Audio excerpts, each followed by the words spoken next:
This is Winnipeg Sports Talk Daily with Andrew Hustler Patterson and Michael Remis.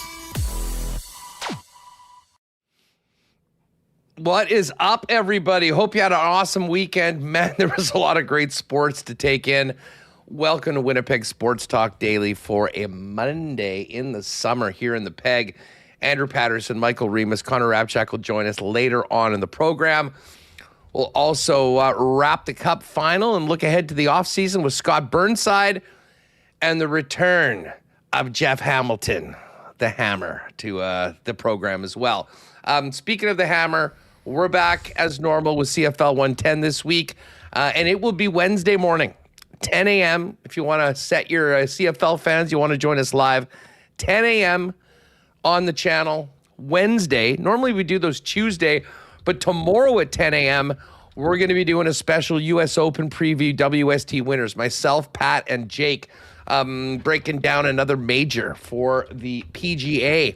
So we'll make our picks tomorrow. We'll get some parlays up over at coolbet.com, and we will then do CFL 110 on Wednesday with the return of the Hammer to the program. And by the way, if you want more Bomber content, Connor and Schnitzy fired it up this morning, 9 a.m. That's fresh, ready to go. So if you want more Bomber talk and more aftermath from Thursday's loss at home to the Hamilton Tiger Cats, it is all there for you on the WST channel. I did see that Bomber game on Thursday night. Unfortunately, the result was not what any of us wanted. I did watch it on a plane. Shout out to Air Canada for that. If you're an Aeroplan member, that free Wi-Fi, absolute game changer. Got a chance to see most of the game, watch the second half of the NBA Finals on Saturday night, coming back from TO. The Knicks, unbelievable. Brunson, all-time legendary performance. They win it. And then was back home for an amazing day yesterday, taking in the World Cup, had some friends. Greg and the guys from Royal were down in Dallas watching the Dutch play Japan 2-2. What a second half in that game. And then, of course, the main event last night was Nikolai Ehlers and the Carolina Hurricanes becoming Stanley Cup champions. I know there'll be a lot of Ehlers talk in the chat. We'll actually hear from Nick if you missed his post-game interview yesterday. And a little bit more as we now turn the page on 2026 and all systems go to 2027 with the draft less than 2 weeks away and the Jets on the clock as of right now at 8th overall. So we'll get into the hockey. We will certainly talk a little World Cup. Later on, I can probably get into a little bit more of my weekend. Also got a chance to catch the Jays-Yankees in Toronto, which was nice. Tough couple games after a great start to the series on Friday night for Toronto. So no shortage of topics today on the program. Great to see everybody with us in here on YouTube. If you can, hit that thumbs up button if you haven't already. Make sure you're subscribed to the channel. And a special shout out to all of you podcast listeners as well. And I will give a shout out to a bunch of WST listeners from Steinbach that were about 5 rows behind me at Toronto Stadium, as it's called for the World Cup, not BMO Field. But did get a chance to have a few people from Winnipeg that were out there for the trip saying hi. It was great to see them out there. Listen, just before we bring in Remo, I do want to thank all the sponsors that make WST happen each and every day. Of course, our partners at CoolBet. Don't forget, WST winners tomorrow. We'll get you ready for the U.S. Open, 10 a.m. live on the channel. Of course, our partners at Princess Auto, Chud's Power Sports, Clean Line, Plumbing, Heating, and Electrical.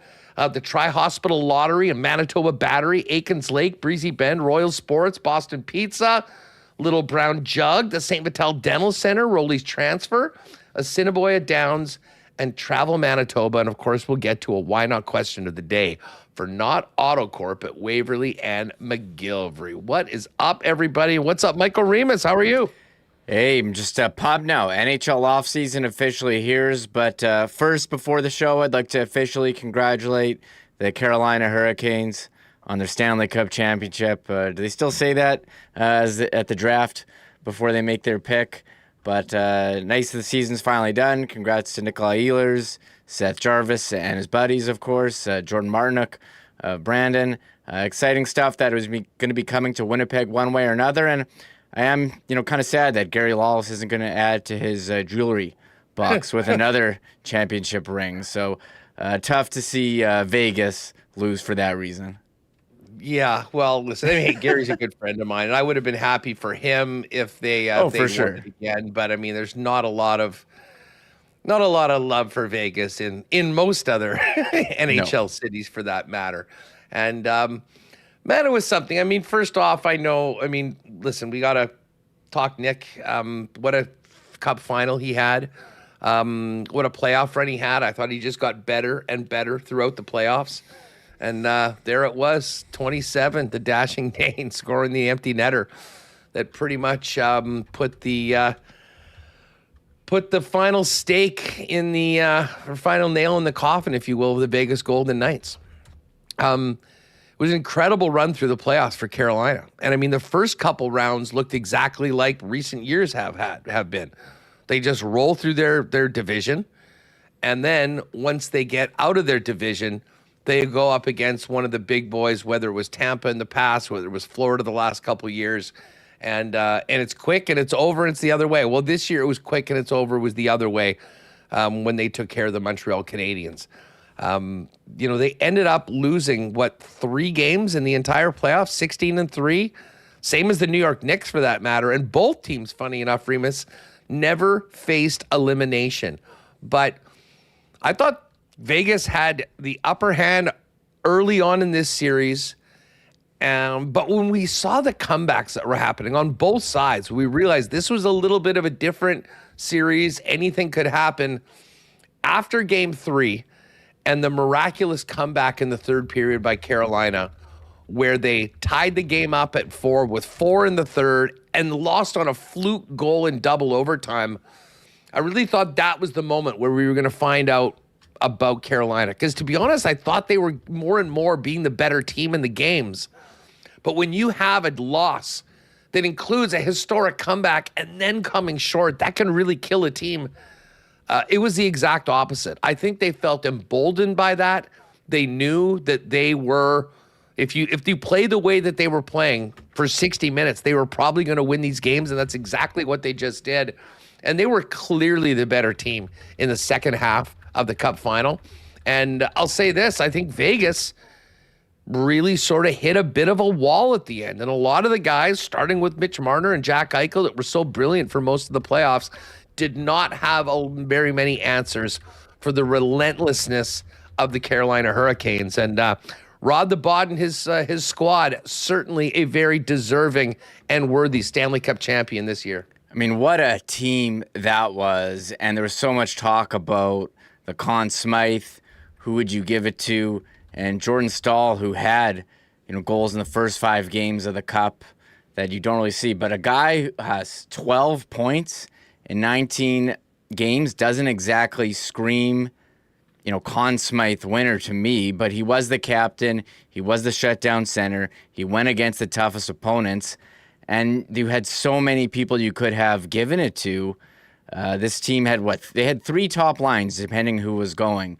You had Aho, Svechnikov. They had their nights here and there for most part. Wasn't really the best playoffs for them. But the Stankov and Hall Blake line, excellent. Ehlers, whether he was playing with Staal and Martinook or Staal and Jarvis, pretty solid. And even some arguments for the shutdown D and, Keandre Miller or Jacob Slavin. They had every element, including goaltending. Freddie Anderson was pretty good until Elliot Friedman did say on the 32 Thoughts podcast he had a knee injury that he had to get drained, that he thought he could play through but was not able to. But Bussy comes in and absolutely shuts the door, shutting out Vegas yesterday. I mean, chance after chance. I'm looking at the deserve to win-o-meter on Money Puck, 66.8% for Vegas yesterday.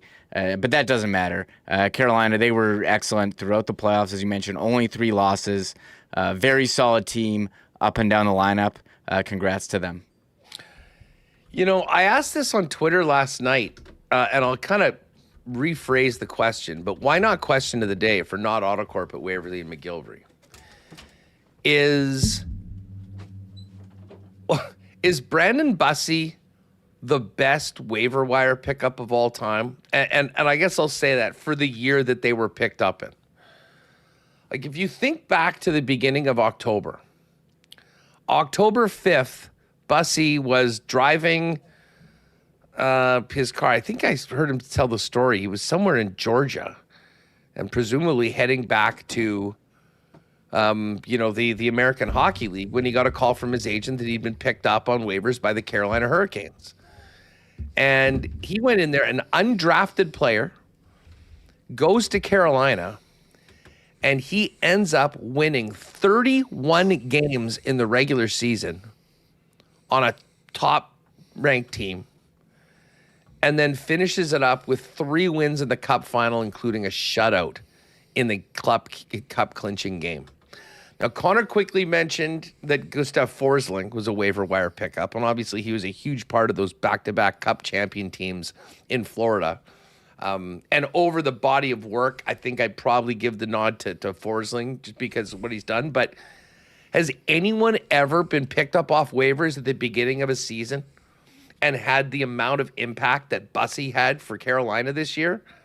Let me know what you think. Or if you have another waiver wire pickup that should be in the conversation, let us know. But Reem, I mean, we can talk a lot about, obviously, Ehlers, who's going to get all the oxygen here. Jordan Staal hanging around. But the Bussy story and Freddie Anderson, who got the Cup second, just showing how respected he is by his teammates. It was really cool. And I thought afterwards, in the aftermath of the win, how everyone pointed to just how together that group was. They weren't immediately going and jumping with their families or their friends or anything like that. They were out there together, and more so than any team we've seen beforehand. And the other thing that really stood out was Jordan Staal talking about obviously winning the Conn Smythe and winning. And he said what it was about this team, because they'd had some really tough losses. They've been good for a long time. And he said, it was the fact that nobody jumped ship to go elsewhere.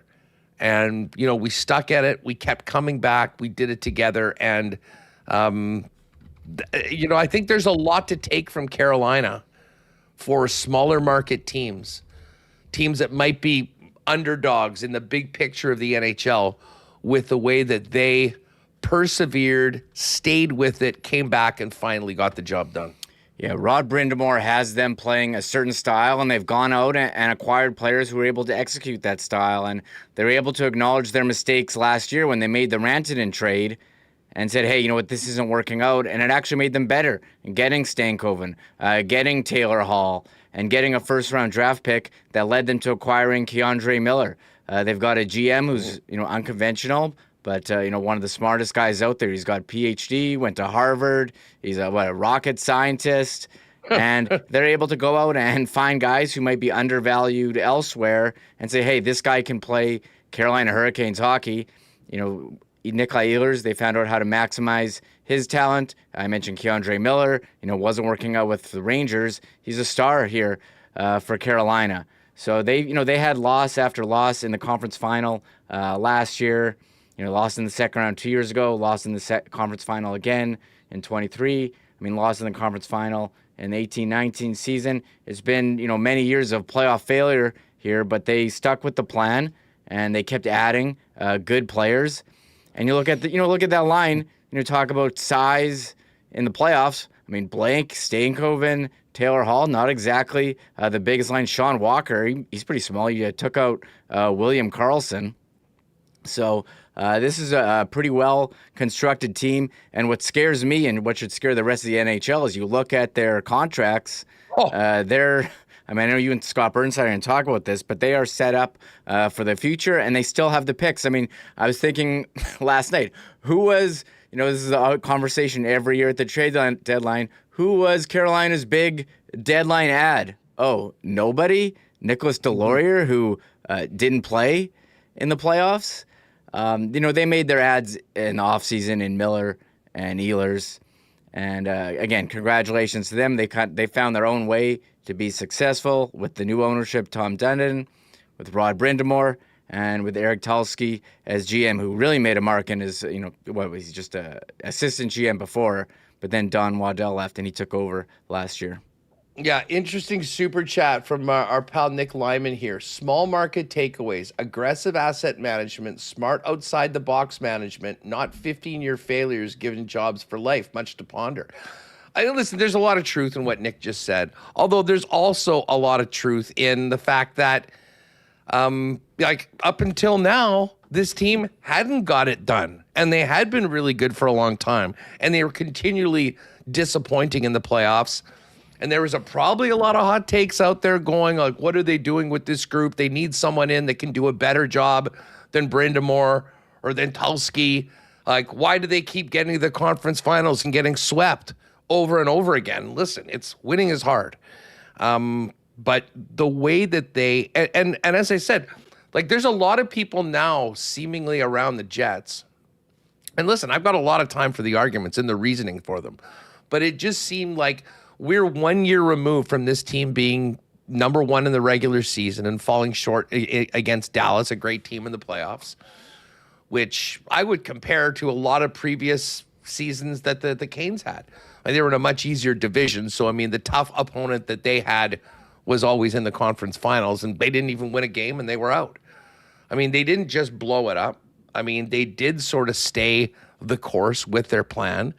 Now, they made two incredible moves last year on top of the Rantanen move that turned into Stankoven and the pick. So that is a little different. I mean, the Jets haven't been able to, and maybe they just haven't been able to make that trade that they wanted to do.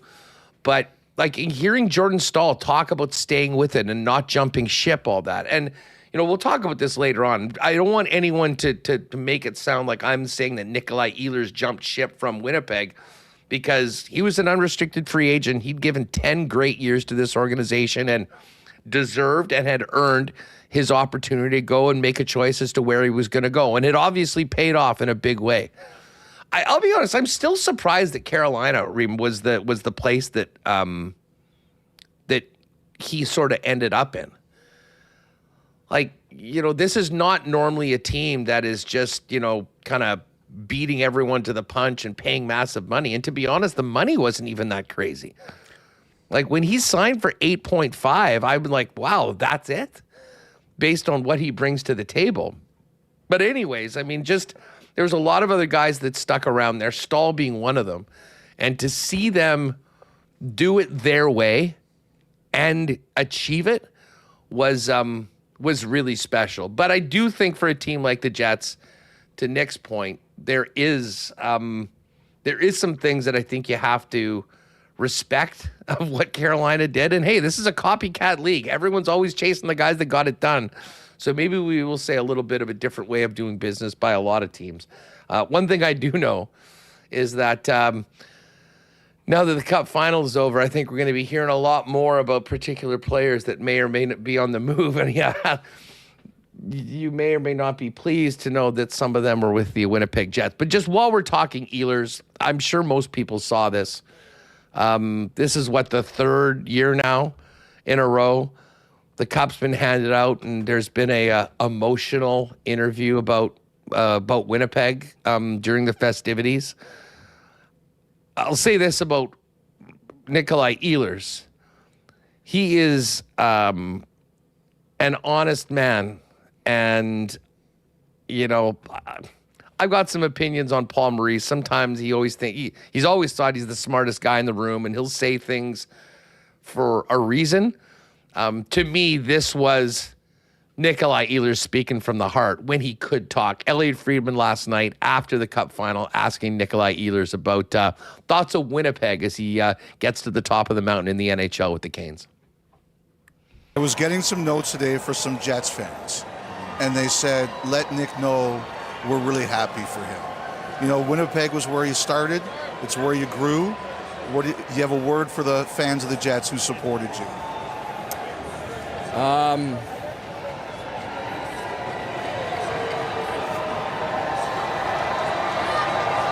I love being in Winnipeg. This was the dream there. I'm obviously sad I wasn't able to do that with the guys in Winnipeg and the city of Winnipeg. They hold a special place in my heart. I've said that. Their family, the whole organization gave me a shot at playing in the NHL, and you know, I couldn't be more thankful. So it was, like I said, it was a hard decision this summer, but I loved my 10 years in Winnipeg, and you know, it was a special time. They love you too, Nick. Congratulations. Thank you. All right, so there was an emotional Nikolai Ehlers afterwards. And Reem, I'll say this, like, regardless of how you felt about the way the team handled Ehlers while he was here, about his decision to leave and to join Carolina, I don't know how if you're a Jet fan today or yesterday with a beating heart, that you couldn't be incredibly happy for Nick, who seems to have made the right choice, fit in a perfect situation for a team that believed in him and used him in a way that was, I would say, a much better usage overall of everything that he brings to the table. And he made a big difference. He's a Stanley Cup champion and will have his name on that cup, having earned every single letter on the trophy. Yeah, extremely happy for him. Led the team in points in the Cup final, led the team in points in the conference final. You know, that line turned out to be their number one line once it switched up, moved with Jarvis and Stahl with Ehlers. Before it was Stahl and Martinook. And there he was, you know, playing on power play 1, playing on power play 2. They found ways to get him extra ice, playing at the end of the game, and there he was icing the game when it looked like Vegas was going to, you know, make it 2-1 or had good chances. There was Ehlers grabbing a loose puck and putting in the empty net. And you mentioned, you know, signing with Carolina, who's not exactly known as a, you know, free agent destination. Rantanen didn't want to sign there. They traded for Gensel a couple years before. He ended up signing in Tampa. And I was reading Greg Wyshynski's latest on ESPN, just more in depth about the connection between Eric Tulsky and Rod Brind'Amour. And Tulsky's a big analytics guy. That's not really a secret. And Ehlers, I mean, he's always got great possession numbers, really skilled at carrying the puck, really skilled at zone entries. And Greg Wyshynski wrote that Ehlers was deciding between, you know, Washington and Carolina. The Jets obviously had an offer in as well. But I think it was Eric Tulsky who really sold him on, you know, why he would be such a great fit. And ultimately, you know, they were very correct. And again, huge part, got some Conn Smythe votes, but the overwhelming went to Jordan Stahl. But I mean, you could make an argument, you know, for any Stahl, Blake, Stankoven, Hall, Ehlers. I think did Slavin get some votes? I gotta pull that up again. But again, very happy. I had for no him. idea who was going to. Now I think Stahl, with the goals that he scored in the final, including the one that will sort of be the iconic one that won, the last game or broke the 3-3 tie. That, I think, kind of put him over the top, not to mention a cool story with him being the oldest player ever to win.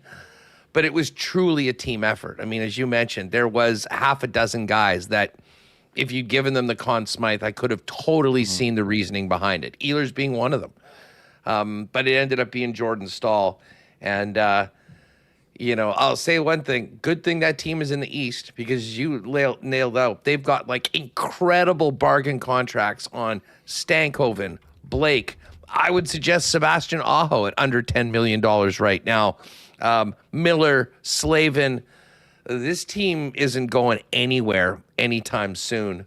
And, as I said, we move on. But, the fact that Eric Tulsky is a Stanley Cup champion general manager now will be fascinating to see whether some of the teams that have been slower maybe to adopt some next level analytical thinking and decision making, might that be the new norm as opposed to the Canes for a number of years being a bit more of an outlier amongst the National Hockey League. Now, one other thing that came out of, I guess, the last 24 hours was the wrap up with Elliot Friedman. And listen, the focus of this show on 32 Thoughts today was the Stanley Cup champion Hurricanes, Vegas Golden Knights, what's next for Vegas? And we'll talk about that coming up with Scott Burnside.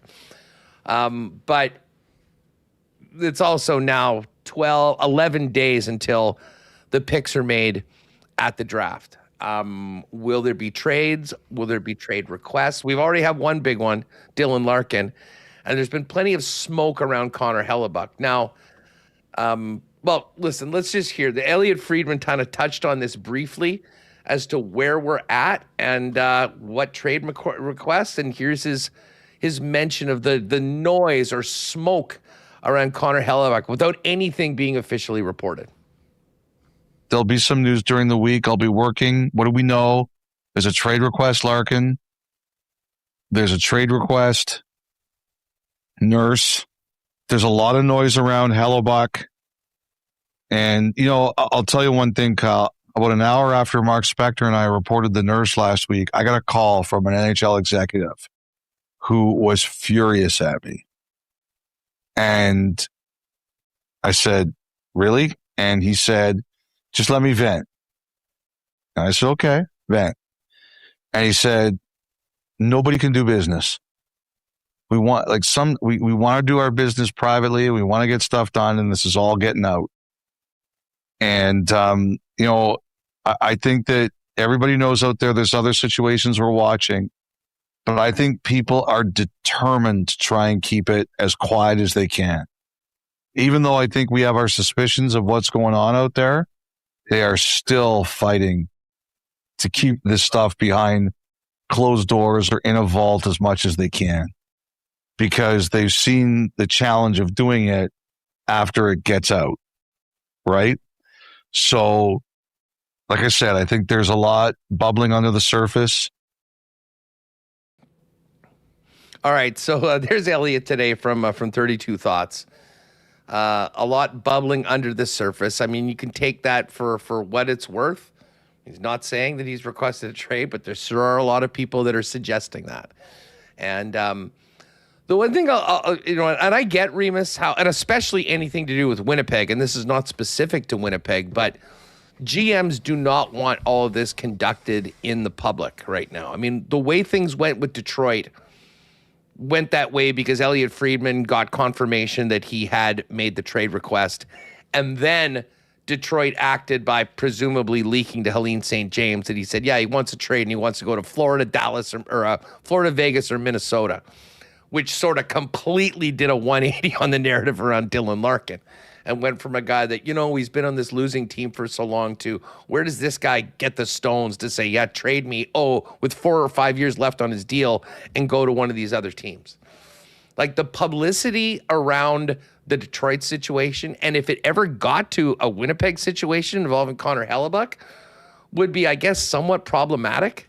But for anyone that thinks that just because a trade request is made that these players are gone, I'm sorry, you got to think again. Look at Steve Yzerman's history and look at Kevin Cheveldayoff's history.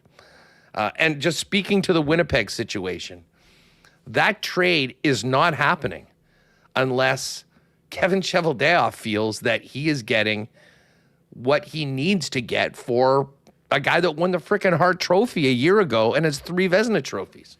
He's one of the top players in the National Hockey League. And if he's ever dealt, the Winnipeg Jets are going to need to be compensated fairly. They're not going to do something just for the sake of doing something because a player said, I wouldn't mind playing in a sunnier climate, or I want to play for this coach, or I want to play for this team because I think they've got a really good chance to win. You'd like to think of guys that want to, like Carolina sort of did and spoke to it afterwards, kind of knuckle down and try and be better and build together and get to what they've been working for as a team. But mark my words on this one. Chevy will not, this is not a player with 1 year left on his contract and then you losing him for nothing. He's locked in long term. So trade requests can be reported, rumors can be thrown out there, but as we've seen before with Evander Kane, Patrick Laine, go down the list. Chevy, you can have a bunch of complaints about the free agent signings they did last year, what they've done at the deadline, all that stuff. The one thing that I don't think you can criticize Cheveldayoff is what he's done when he's sort of been backed into a corner in difficult situations. The Dubois is probably the best example of it. And Kane, for that matter. Both trades turned out to be great for the Winnipeg Jets, but they were done when, well, I guess the Kane one he was sort of forced into. Luckily, he had a suitor with the Buffalo Sabres that could make that deal. But the Kings trade was, pretty clear. That's where he needed to go to, and they still ended up making something that worked very well. So there's not going to be a fire sale. They're not trading Connor Hellebuck for trading a loony for 3 quarters.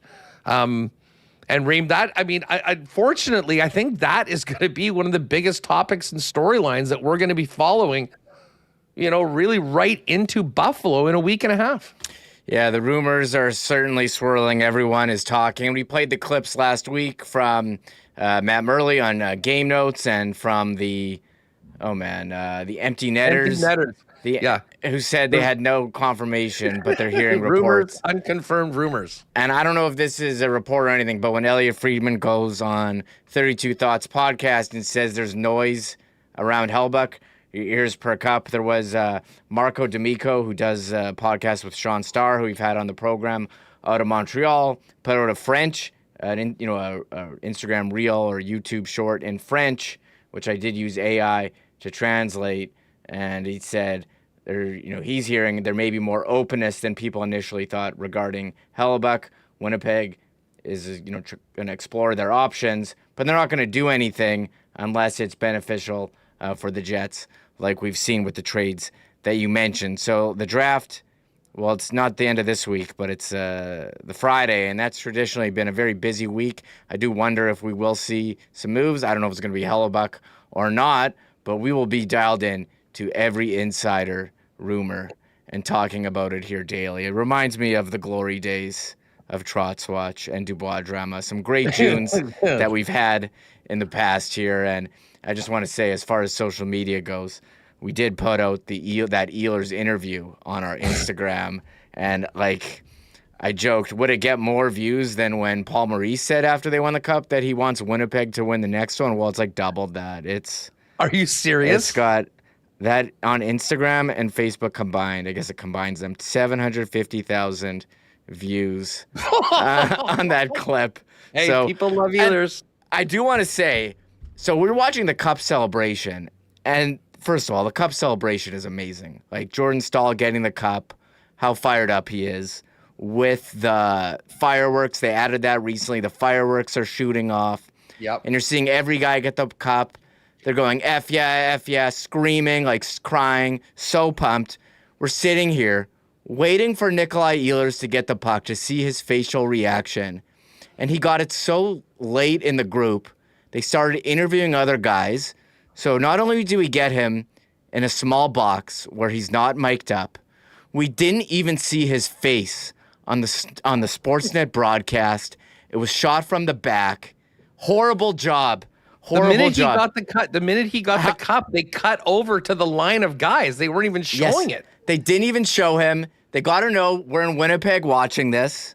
However, totally redeemed themselves by Elliot asking that question. So thank you, Elliot, for asking Ehlers the fan question that Jets fans needed to know. An amazing answer. I know Darren Dreger asked him as well, but you had the raw emotion of just winning it there. But he was so far down the line. Delorier didn't play and got the Cup ahead of him. And there was some discussion too. We had who's going to get it first. Freddie Anderson got it first. I thought he was a worthy first one. And then Taylor Hall was next thing. Aho let Hall get it before him. But it was such a disappointing directing job. I don't know if the camera wasn't first of all, that he was like half the screen and that you didn't see his face when he got it. And I watched the ABC broadcast as well. NHL posted on YouTube. You can only get a side reaction of when he got the cup. That's the best part. Like when they first lifted. How about Rod Brindamore lifting it too? What was he doing there?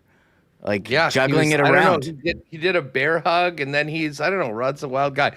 One other thing, when they went to do the team picture, yes, who was the old guy that slid right into the front and then was calling Rod over, I think, wanting to have another non-player in the picture, and Rod's like, I'm good, and just kind of kneeled down on the left corner. Then you've got the entire team, and when I say old guy, I mean the guy's probably in his 50s or something like that. Obviously not one of the players on the team. I didn't think it was Tulsky. I don't think it was Tom Dundon.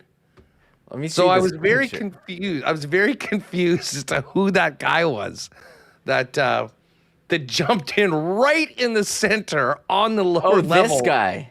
Yeah. Okay, let me pull this up. I don't know. I think I was editing the Ehlers video for social media, so I kind of stopped. Yeah. Paying attention. Who is the guy right beside Stahl? I don't know. Yeah, I don't know who that is. I can't. You can see Brindamore on the far left. He's kneeling down. The guy's like, "Come on in here," and he's like, no, you've already got that spot. I'm good." Oh. So, and did you see the picture of Brindamore taking his shirt off, lifting the cup in the dressing room after? Rod the Bod. Bad. I didn't see it, but he's. Let me pull it up here. He's a specimen. Yeah, he could take on anyone in that locker room. Here's Brindamore getting the cup, like taking his shirt off, so jacked. He could still play. Look at this guy. He could play right now. Oh my God. Unbelievable. 20 years after winning it as captain, winning it as head coach. That's a great story. He does not look a day older. Like if you just get him for the chest down, like that's Rod the Bod in playing condition. Hey, just before we bring in Scott Burnside, I'm just looking at some of these responses to what we were talking about with the Hellebuck. And here's a beauty from Blake G9. Oh, Hustler, my sweet child. Just because he's locked in long term doesn't mean he doesn't have the leverage to move this year. Well, what leverage is that, Blake? I mean, the guy is signed for, was it 4 or 5 more seasons? I mean, there's no renegotiation. I mean, I guess he could just say, hey, I'm not showing up. You could totally do that.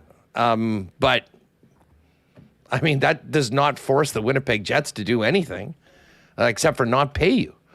And then Pakuk says he has no leverage. It's a contract. He either plays or he sits. Literally how this works. He has no power. Now, I think a big reason why, if there has been a trade request that he, like the Jets, but especially Hellebuck, would like it quiet, is pretty simple. I think the Hellebuck and Ray Petkow, his agent, they've dealt with him for a long time. They know how this organization works. They absolutely know they're not going to be forced into just giving him away to whoever the heck he wants to play for. I mean, this isn't glorified free agency. This is a guy that's a top player in the league with a contract that is long-term. I think they know that it could take a long time for Winnipeg to get the price that they're asking for. And if that's the case, he's back here at the start of the year. And he's starting next season, even if the trade request stands. And the one thing I think, Hellebuck in particular, because he is somewhat of an emotional guy, like I don't think he would want to come back under those circumstances, have everyone know that he's got one foot out the door, because that could really turn the public perception on a guy that has been so good in Winnipeg and should be thought of and remembered as obviously arguably the best Jet ever. Certainly by personal achievements. I mean, there's not really any comparison to what Hellebuck has done. I mean, look at what's happening in Detroit right now. I mean, the way that the public, really not just in Detroit, but I think everywhere, is sort of turned on Dylan Larkin, given the ridiculous trade request and the teams that he said he'd go to, is that he might have to come back if he wants to get paid, probably without the C on his chest, and have to go out there. And how will that go in Detroit? It won't go well. So I think both the team and player will do everything they can to keep this as tight as possible if it's happening right now. And there's certainly probably reasons to believe that there is a lot to this. And it's either something that gets done quickly, which would be good for Hellebuck, and if he's asking out, and I would suggest good for the Jets because they can kind of move on to the next thing. They've got a lot of work to do. But the one thing you don't want to do is have a bunch of stories around Hellebuck, can't wait to get out of Winnipeg, and have him come back here to start the year. But as far as leverage, I mean, there's no leverage when you've got a signed, sealed, and delivered contract for another 4 or 5 years. I hate to tell you, Blake. All right, listen, we've got, most decorated 2.0 jet, most decorated jet ever. I mean, Dale Hawerchuk won a Calder Trophy. I mean, that's it. We had a couple Coach of the Year awards. I mean, Hellebuck's got 3 Vezinas and a Hart Trophy. There's nothing even close to that in Winnipeg Jet history as far as for what he has done so far. We're going to talk a little more puck, and then we'll move on to CFL, World Cup. We've got to touch on the NBA Finals as well. But, folks, it is now crunch time. You got 10 more days to get your tickets for the Tri-Hospital Dream Lottery and your chance to both support the Health Sciences Center, the St. Boniface Hospital, and the HSC Children's Hospital, and potentially make yourself the new millionaire in Manitoba. If you win the grand prize draw, folks, you will have a choice of one of 5 $1.7 million dream homes, or you can just say, show me the money, and take $1.35 million cash. In addition, right now, make sure to get in on the 50-50 plus, Manitoba's biggest unlimited summer jackpot. Get your tickets as well. The jackpot right now is $1.188 million. So we're closing up on 1.2 mil, which would mean the jackpot's closing in on $600,000. And get your tickets for the extra cash plus as well. 125 winners of $170,000 in all cash prizes. Get your tickets today at trihospitaldream.com in supporting the very important work at our 3 major hospitals in town. If you want to pick up tickets in person as well, you can do it at London Drugs or your local Red River Co-op location. Looking out the window and seeing it's pouring again right now, a little T-storm rolling through.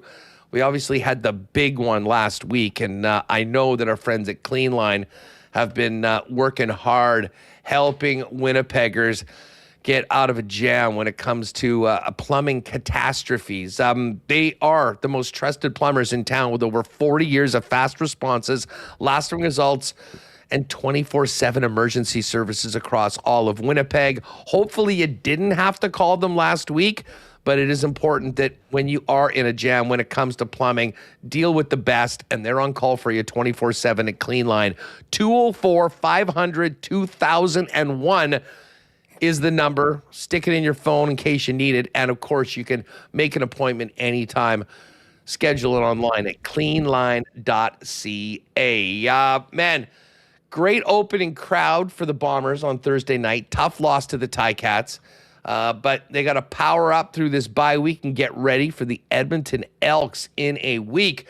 Of course, Manitoba Battery, proud corporate sponsors of the Winnipeg Blue Bombers this year, powering the blue and gold, just as they've been powering WST listeners for years with the best prices in town, period, on batteries for literally everything. So as you get out this summer and need things for your boat, your ATV, your motorbike, your golf cart, they've got the batteries for them all. They've got the best prices in town, beating the pants off the big box stores, and the best in customer service. Oh, and they'll also deliver those batteries citywide if you need them anywhere inside the perimeter. Pop by and see them in person, Logan Avenue or Dovercourt Drive, or order online today at manitobabattery.com.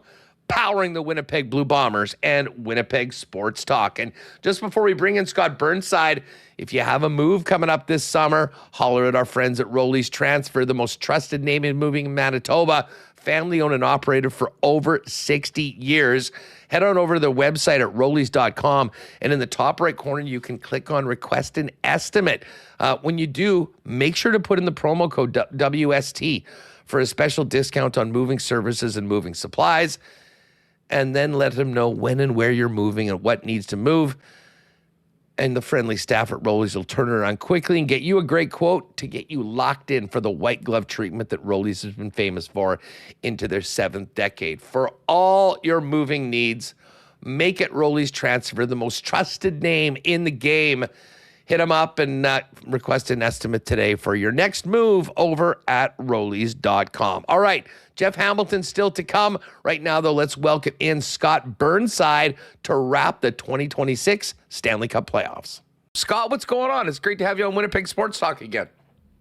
It's always good to be back, and I know it must be a little bittersweet for fans in Winnipeg, to see Nikolai Ehlers with the cup over his head on Sunday night in Las Vegas after Game 6. But what a great series for him, and really such an impressive playoff run for Nikolai, and obviously the entire Hurricanes team, and really. It is a team that wins by committee, and all the cliches, and we're a family, and everyone's pulling on the rope, and the stuff that you hear from all the teams.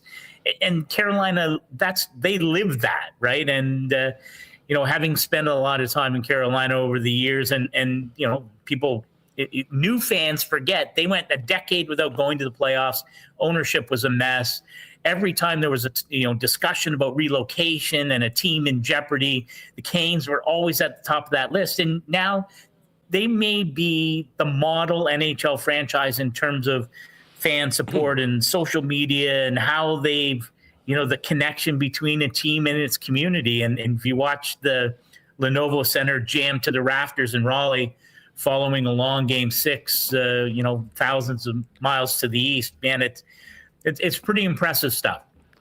You know what? I'm glad you brought that up with the way that team was built, because last night in particular, and this is in an environment where Dylan Larkin's not happy. Trade me. Oh, and here are the 3 teams that I want to go to, and one's in the Cup final, one just won the last 2, and another one just got a superstar. And listen, we're hearing.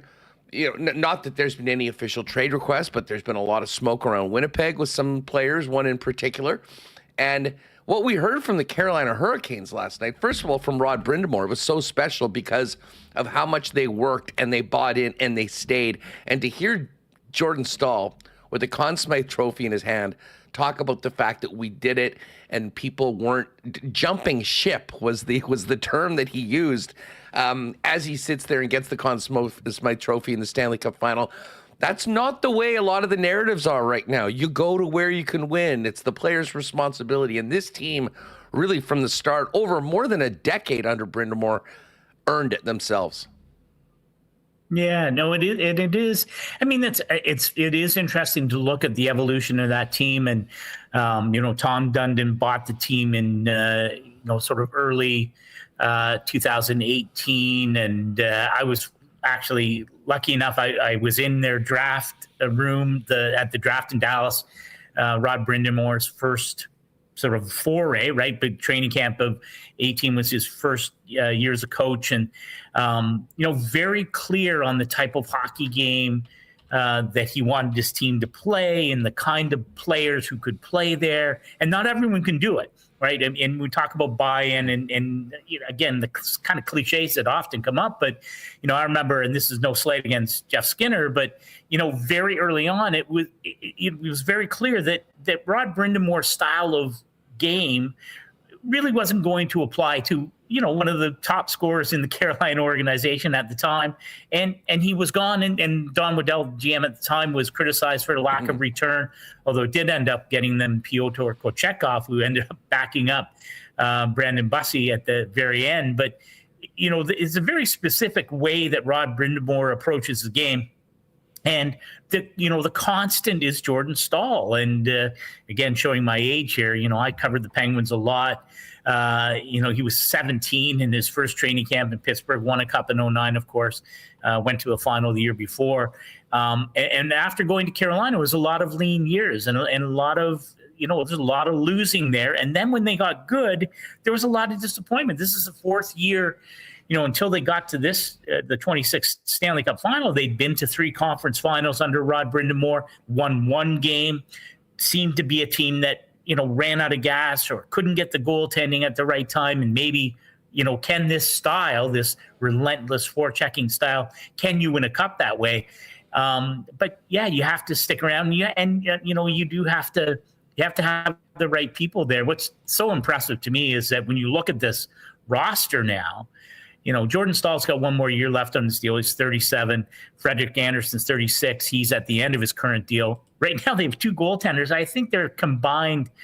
Bussy and Kochetkov are like $3 million combined. You talk about a bargain if that's how you want to roll your goaltending out next year. But the kids that are there in that lineup, Seth Jarvis, of course, the favorite son, who, let's be honest, I'm curious to see if it comes out in the coming days whether he injured or not, but not a really great playoff for a really great player. But Sebastian Aho, Andrei Svechnikov, again, sort of underperforming, and yet they still win because guys like Logan Stankoven and Jackson Blake, 23 and 22 respectively, really picked up the mantle there. Keandre Miller, terrific offseason ad, mid-20s defenseman reclaimed from the Rangers. I'm like, Wayne Gretzky said he'd never seen a defenseman play as well as Keandre Miller had played in the playoffs through the conference final. So, the future is so bright there because, Eric Tulsky, the GM, and that hockey ops staff has drafted and developed so well. And they draft and develop players that can play for Rod Brind'Amour because they're not cycling coaches in and out like lots of teams do. Well, and I'm just looking at, their cap setup moving forward. I mean, Aho is under $10 million a year, signed till 2032. Ehlers, who of course came over at free agencies, 8.5 till 31. And then these are the 3 jewel contracts. Jarvis, 7.4 till 32. Stankoven, 6 even till 2034. And Blake, 5.1 until 2034. I mean, they have done an incredible job, better than anyone in the league, and I don't know if it's close, in identifying young players, making the long-term commitment to them, and getting them on deals that will age incredibly well moving forward. Yeah, well, and listen, you go back to, you don't know until you know, right? I mean, you go back to the trade deadline, even Rod Brind'Amour, actually, and can show my age. I've spent a lot of time around Rod over the years, and he's unfailingly honest. And at trade deadline, they don't really, with all due respect to Nick Delorier, they don't really do much, even though they have cap space and they have assets. And, you don't make a move. You're the best team in the Eastern Conference. And I think there's a level of, oh, really? Like a little lunch bag letdown. And yet that is, Eric Tulsky made his moves in the offseason, right? He has Keandre Miller he brings over from New York, and he's able to do that deal because of the Mikko Rantanen collapse, right? There was a guy that they pushed all their chips in on, that's 2 years in a row. You go back a couple of years, Jake Gensel comes in, they can't sign him, he ends up in Tampa. They turn around, they bring in Mikko Rantanen, who almost instantly is like, I don't think I can play here.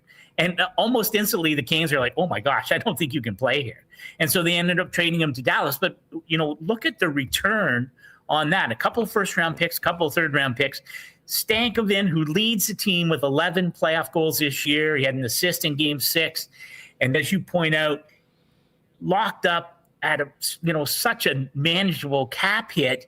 And, how much better is he going to get? He's such a tenacious player. There, again, there'll always be the size, Jarvis, Stankoven, a little bit undersized. I don't think anyone cares now with their names on the cup. But think about that, where you convert a real disappointment in the Mikko Rantanen deal, right? That collapsed, and yet Eric Tulsky and his staff turned that into an absolute win. And a Stanley Cup championship and maybe more. And to your point, I mean, I don't know how it gets much better than that, because it's not just, here we're going to bring in these players. It's how you adjust when things don't go your way. And it happened to the Canes on the ice, although very rarely when they went 16-3. But that management team, and you have to have ownership who's solidly behind you. And I know Tom Dundon's not everyone's cup of tea, but he has given that team to put together on the ice. That management team has all the resources that they need, and it's been fun to watch as it's evolved. Yeah, I mean, I didn't even mention K'Andre Miller and Jacob Slavin signed into the 30s as well at more deals. I mean, that is a real blueprint for building a team moving forward. I mentioned, Stahl talking about guys jumping ship, and I'm certainly not saying Nikolai Ehlers jumped ship here. He gave 10 great years to the Winnipeg Jets and had the opportunity of being an unrestricted free agent, and obviously made a very good choice. But I think there's a lot of people that didn't realize the sort of player that Ehlers were. Some would argue even here in Winnipeg. But thoughts on his performance and the difference maker that he was the longer the playoffs went, and what he was able to do, especially in the third round and in the Cup final. Yeah, no, it's so impressive. And you're right. I mean, people who don't, maybe if you hadn't been watching the Jets closely for a decade and maybe you thought he was, this sort of a one-dimensional speed skill guy. And, but again, it goes back to this, he goes to Carolina, and I saw a quote from him saying, he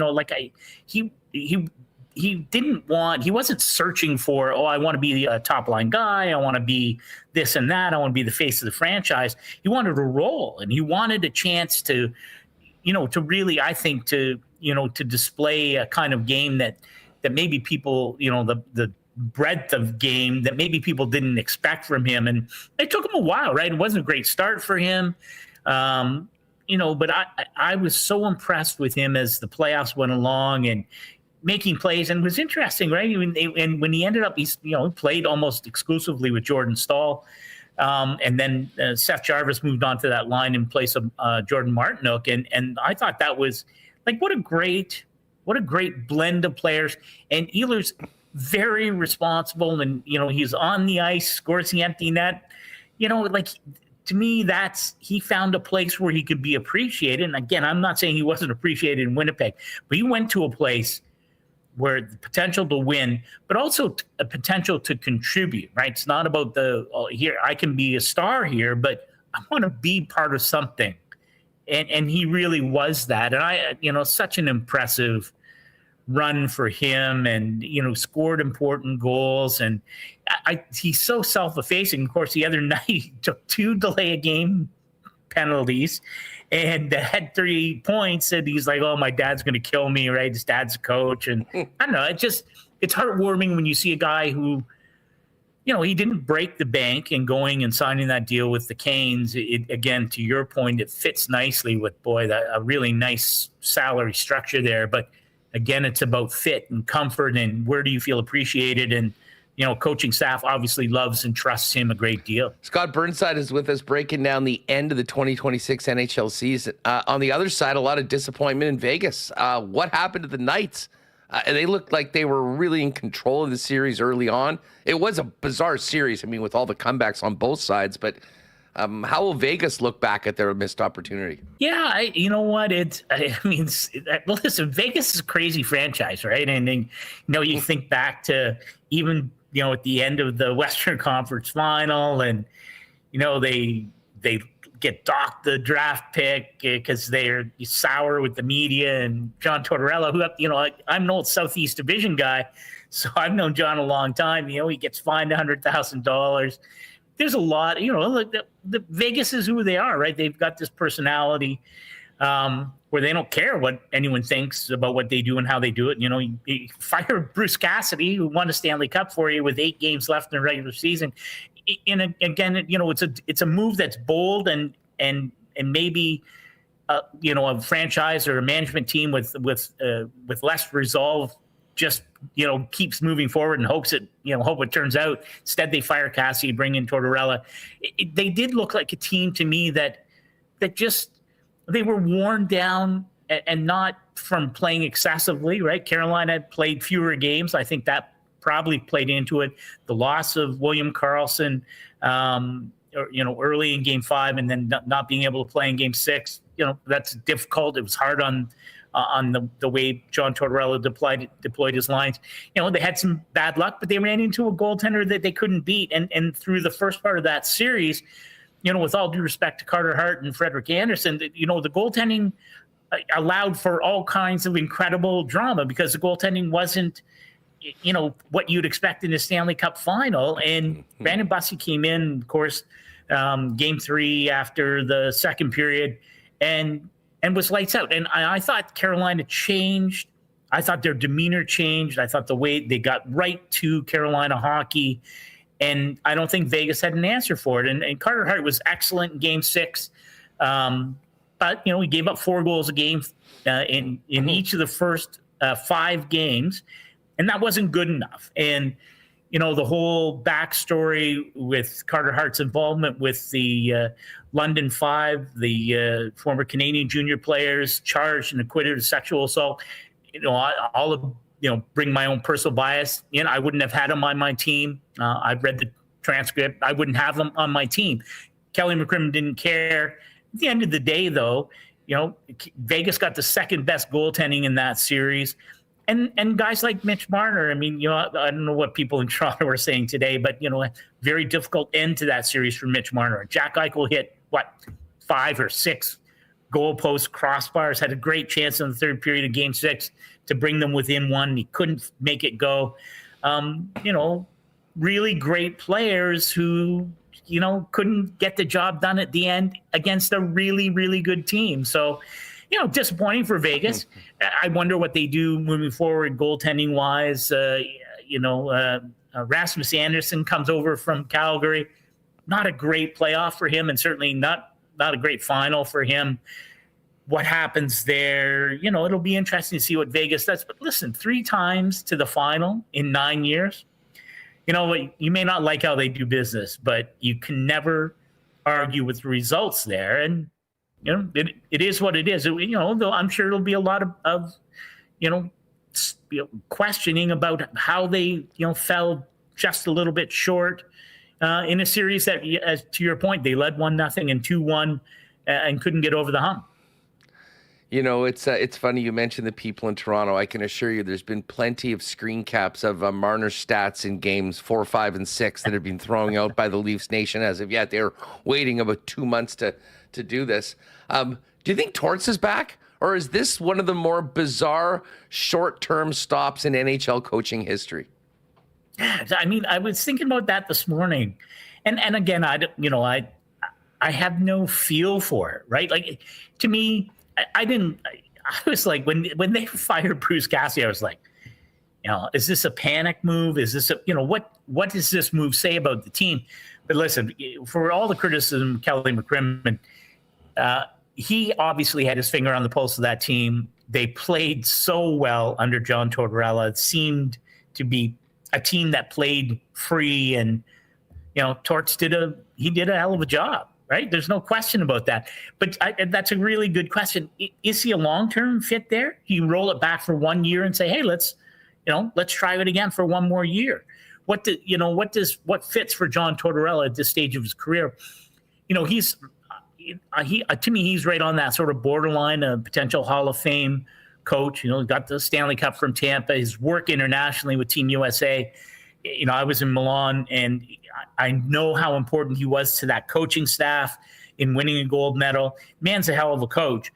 He made great people, and people see him through the lens of the public, the media and all that stuff. That's not really an accurate perception. And maybe he becomes one of those guys that, every year or two, someone isn't happy, thinks, geez, we should be better than we are. Let's give John a ring, and he becomes the coaching He's the gun. fixer.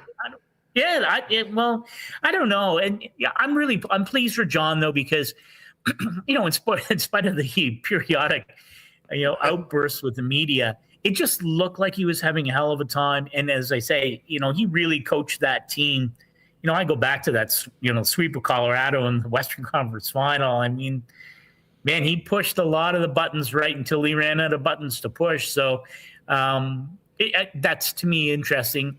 And maybe even beyond that, if he doesn't come back to Vegas, who else calls? And, I know, LA's obviously hired Peter Laviolette.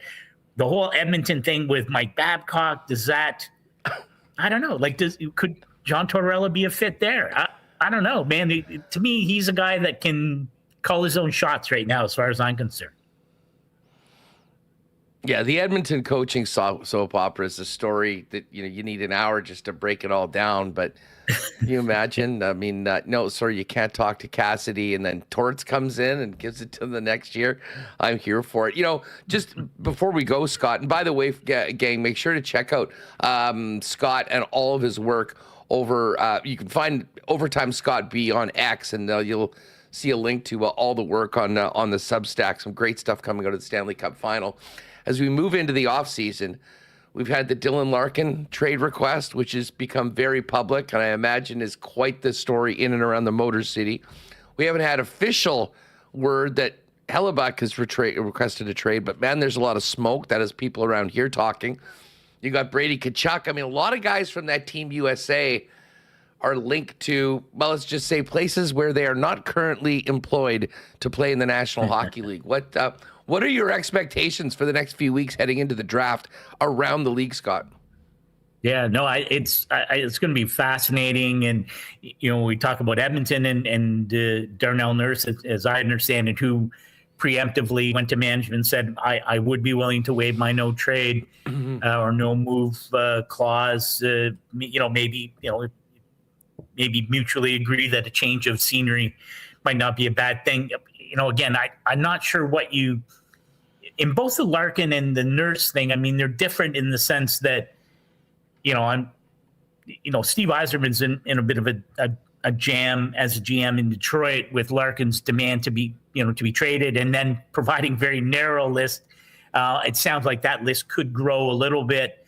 It does make me think, though, and people may forget that when Steve Yzerman was the GM in Tampa, it was Marty St. Louis at one point felt he needed to leave Tampa, and the only place he needed to go was to the New York Rangers.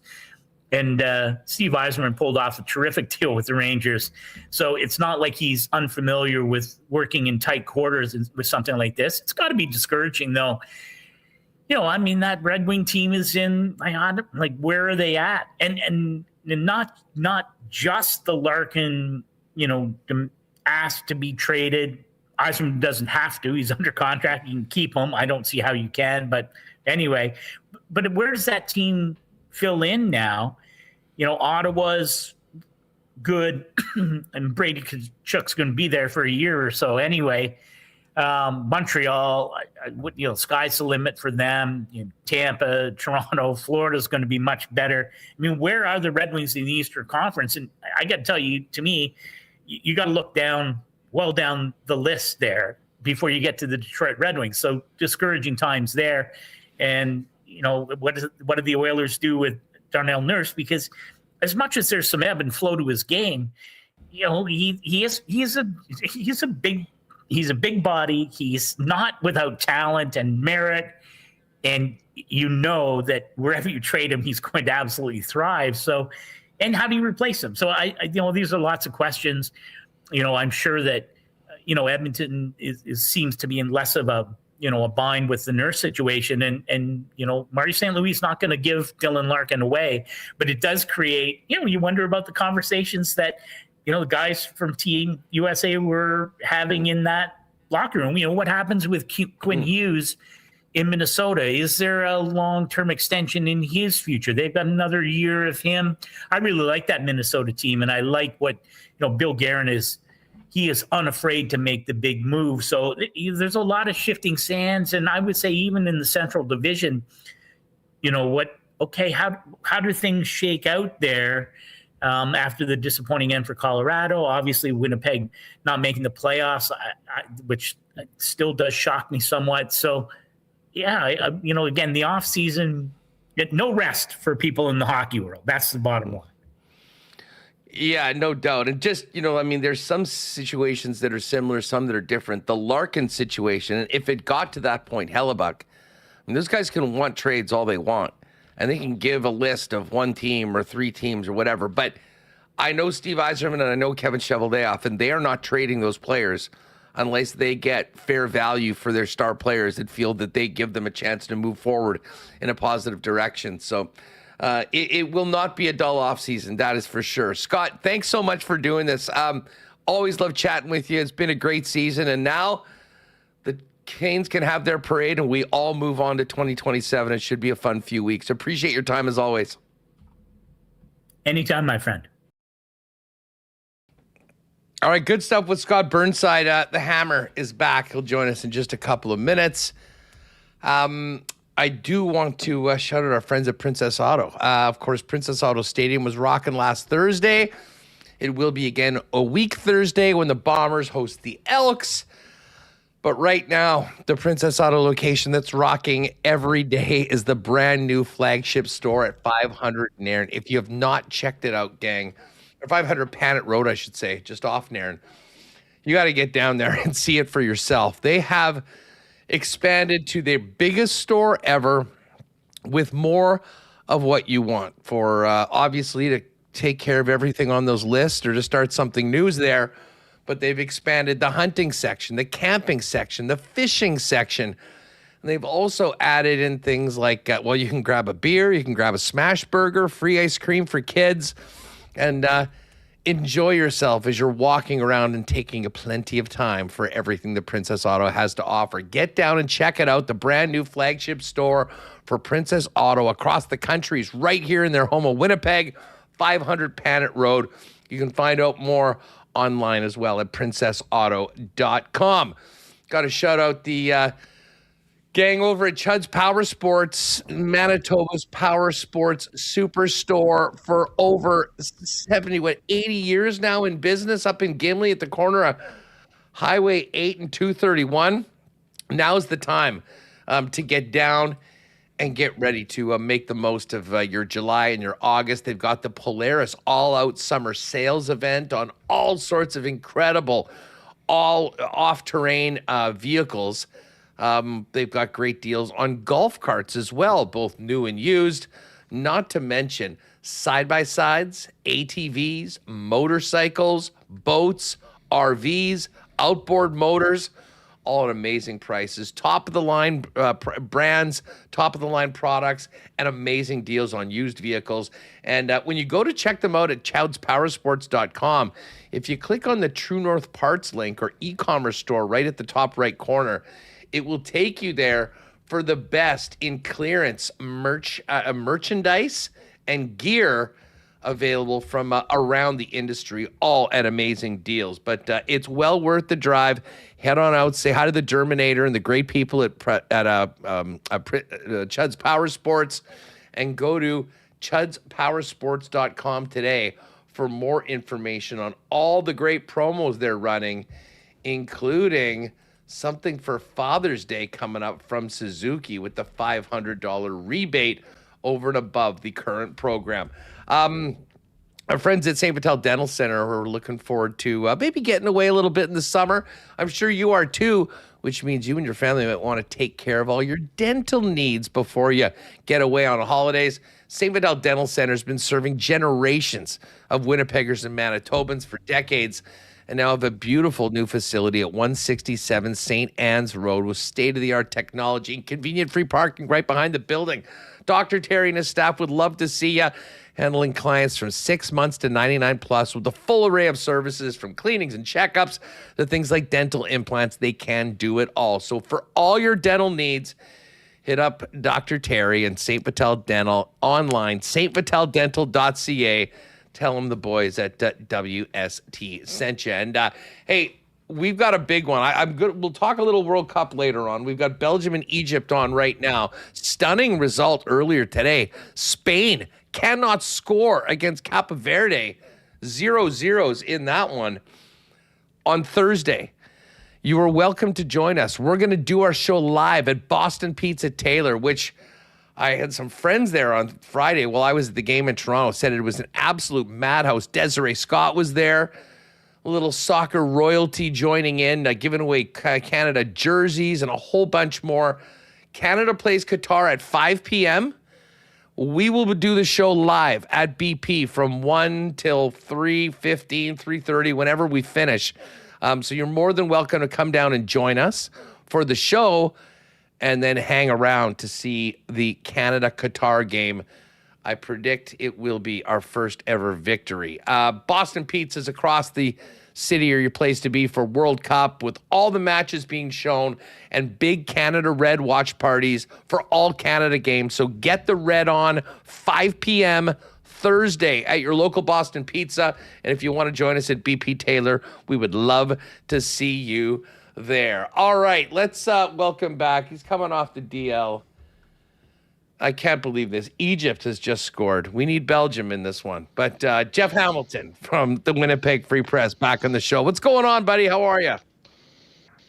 Hey, Huss. Great to be back on. I'm doing great. Yeah, like you said, the DL for a little bit here. I had some unfortunate news. Lost my brother-in-law.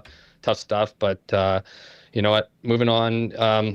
In the sense of back at work now and feeling a little bit more normalcy. So I'm looking forward to this hit and being back with you guys. Yeah, well, listen, I mean, and I'll just tease this ahead. Great job by Connor Rabchak jumping in with me for CFL 110 for the first couple of weeks. But the band will be back together. Absolutely. Wednesday morning, 10 a.m. Mark it down, folks. We'll do the show live on YouTube.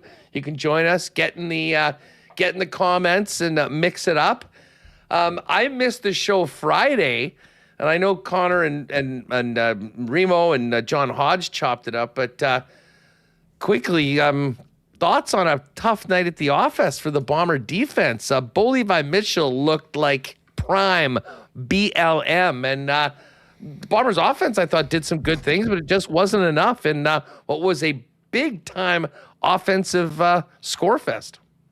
Yeah, I'll take it even back to week one, Huss. Like when you look at that week one matchup against Calgary, it's just, this is such a game of inches. We know this. And the narrative, if they lost that game, would have been the opposite of that it was since they won it, right? Like the Bombers got off to a good start. The West is great. And then this next game, and I don't know if you heard it or if you talked about it on the show, I apologize, but Bo Levi Mitchell said after the game about how he'd been thinking about the loss to Winnipeg last season and how this was kind of like redemption for him. And he made it look that way. I mean, the Bombers defense, a unit that, under Jordan Younger has been heralded for its versatility, for its uniqueness, looked like a group that had no idea what page they were all on, right? I mean, that's the beauty of this defense, is when they're all on the same page and they can do all these different things and disguise things. They looked very predictable and easily beatable. And, whether it was Jonathan Moxey, who's new to the group, he looked, not great. Dietrich Nichols looked borderline awful. I think that was one of the worst games I've ever seen from Dietrich Nichols, and we don't say that very often. So, it is 1 week. It is against a team that has a gifted offense. Anyone who's been watching the CFL for the last few years, especially under Bo Levi Mitchell at quarterback for Hamilton, knows that they have the weapons, and they just exploited them. I thought the offense, to your point, Huss, looked pretty decent, right? I mean, Zach Collaros knew that he would be racking up the passing yards with Tommy Condell at his disposal. With the other OCs that he's had, whether that would be Lapo in 2019 or Buck Pierce or Jason Hogan, those guys really liked a bit of a balanced attack, and Zach would often be frustrated after games, believing he could be throwing for over 300 yards. I think we saw a little bit of that taste of what he thinks what he's capable of. So the offense looks pretty good, and that's the interesting part about here, right? The question marks were about the offense and whether or not Zach Collaros would be able to put up points, whether this offense would be able to put up points. Would Brady Oliveira have a bounce back season for his, for what he believes his standard is, right? So those questions are kind of being answered. New ones are creeping now up with this defense, and I guess the good news here, Huss, is we're only in week 2, heading into week 3, and there's still things to clean up, obviously, but it's certainly not hitting the ground running as we saw last year. One thing that did not really get going, which really surprised me, was the running game at all. I mean, Brady Oliveira had 8 carries for 32 yards. Now, part of it was the score effects. I mean, you get behind in the game and you're needing to make up a big deficit, and it's time to get big plays. But I can't remember the last time we had Brady under 15 touches in a game. He did catch 6 out of the backfield for 51 yards. So ended up accounting for, 80 some yards. But obviously they'd like to establish that a little bit more. And I really thought that the offensive line looked so good in the first game. It was a little surprising that they didn't run the ball more effectively. Yeah, whether that was understanding or thinking they need to be in a shootout with Hamilton, it's just some of those games, right, where you have to abandon the run game. The Bombers, like to establish the run. I did mention Tommy Condell, Huss. I mean, this might be a little bit of the Tommy Condell effect, right? We remember him in Ottawa. Drew Brown was throwing 40-something times a game, right? Like, that's just where he goes with the game. And we know CFL games, I always talk about the script of a CFL game. They're very tumultuous. They're up and down. And so, if you're not putting up yards or not moving the chains and they're plugging up your run, OCs, I would say particularly Tommy Condell, but might as well tend to pull off from the run game. And so I'm not overly surprised. I am surprised on the number of touches. He was involved in the passing game, but, and I'm not trying to say like, get prepared, but I do think this is going to be more of a passing attack. And even in the conversations leading into the season, while obviously understanding you have a really, really great player in Brady Oliveira in the run game, and you do want to do the run, you do want to execute the run, and the O-line loves that stuff too.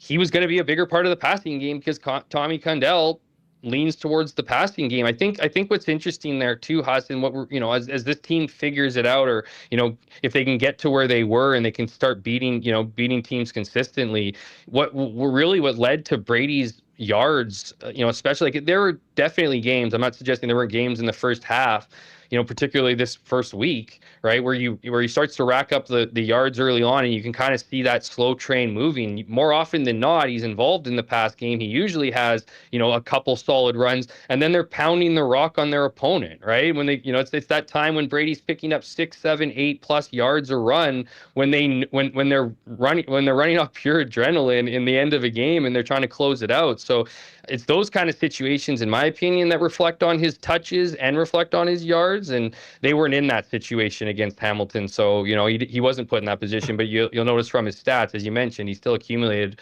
over 80 yards. He was a presence in the pass game when they needed him. We're, as I say, we'll dive into Toronto, Montreal, wild one between BC and Saskatchewan, Wednesday morning at 10 on CFL 110. I want to get to a little bit of Jets offseason talk with you, but just before we do it, I should mention that this segment is brought to you by your Prairie Toyota dealers and the Toyota Tacoma with the standard I-Force engine, which boasts an impressive towing capacity of up to 6,400 pounds. In fact, it's the most powerful Tacoma ever. So whether you're hauling gear to the rink or heading to an away game, you can tackle it with ease. Experience power, capability, and convenience with the Toyota Tacoma. Visit shoptoyota.ca or your local Prairie Toyota dealer during red tag days at Prairie Toyota dealer location. So was this the hydration break from an interview? That was a hydration. Did we do a hydration break? They just did the hydration break. You copycat. Belgium and Europe and Egypt. I figured it was a good little segue going in. The wheels are turning over there at the machine. The cup has been handed out. Ehlers is getting a ring and his name on the Stanley Cup. And now the 2026 season is in the rear view. I would say mercifully for many of us here in the PEG after the disappointing season the Jets had. But Jeff, as we are now, 11 days away from the draft, officially into the offseason, there has been a lot of smoke around the Jets, the league in general, with some rumored trade requests. But the name that consistently keeps being kicked around with nothing really to back it up, but sometimes, as I say, where there's smoke, there's fire, is the name Connor Hellebuyck. Like, as we sit here, middle of June, going into the draft, free agency in a couple weeks, what's your thoughts? What are you hearing on this? And what do you make of the situation that the Winnipeg Jets are in? And if this is a reality of a Hellebuyck trade request, how difficult will it be for the Jets to get a deal that they feel, okay, we're in on this? And how much does that affect everything else? Because from my opinion, Hellebuck is the linchpin. If Hellebuck's here, you're kind of staying the course, moving forward and trying to win. If Hellebuck's not here, everything else to me becomes on the table. Yeah, I mean, I understand all the chaos that's building and has been created over, specifically Connor Hellebuck and whether or not he would be interested or wanting to or has asked for a trade. I mean, that's the kind of world we live in right now, especially with social media, right? Everybody's got an opinion, everybody's heard a rumor, and everybody shares it, and everybody picks it up. And obviously, Connor Hellebuck, the quality of goaltender he is, the prominence he has in this league, that just adds to it, right? We also know a couple other things. We know that Connor Hellebuck was extremely frustrated with this season.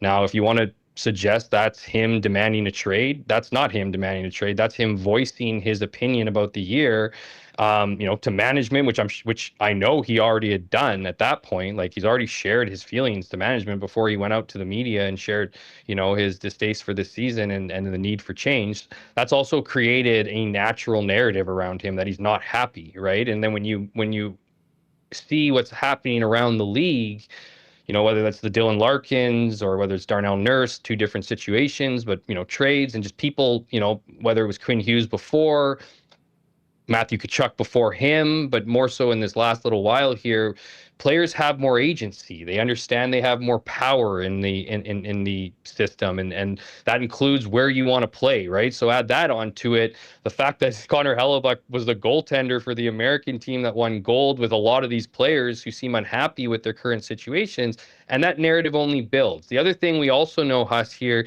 is that the Jets aren't going to want to trade him. Like, the Jets don't want to trade him. So, like, unless this is one of those things that evolves or is there, whatever it is, where it's demanding a trade and refusing to play, like, I just don't expect him to get traded because I think the Jets don't have any interest in trading him. Like, to your point, how do you trade Connor Hellebuck and then tell the other members of the team that you want to win? The only way you can do that is if the trade includes a quality goalie coming back with other pieces, right? You're not trading a top-end goalie for your top-end goalie because he may or may not be happy with his situation here or wants to go somewhere else.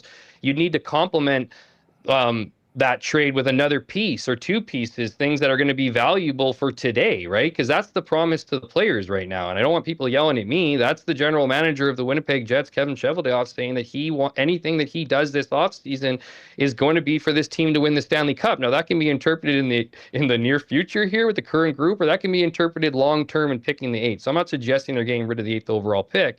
But what I am saying is that the Jets don't want to trade him, and the Jets also don't want to talk about it. So the Jets aren't going to be a team that is, giving pieces of clues for, and people do this, teams do this, agents do this for different reasons, whether they want to trade, whether they want, whatever, whether teams want to, tease a guy and see what can come back. But the Jets aren't like that. The Jets don't share their information. It's very difficult to break news here, and there's a reason why a select few do. And so in that regard, I think the Jets are hating this situation. I think the Jets look at Connor Hellebuck as he's ours, and they would love for this narrative to calm down. But at the same time, we also live in reality here, and if it does get to a point where Connor Hellebuck isn't happy and he does want to take action, the Jets need to be prepared for it. So in my opinion, and this isn't, through talking close insiders at the Winnipeg Jets, I think you have to cover all bases. I think whether that's entertaining what you could possibly get, but also understanding that Connor Hellebuck is still very much your property, is under contract for years, and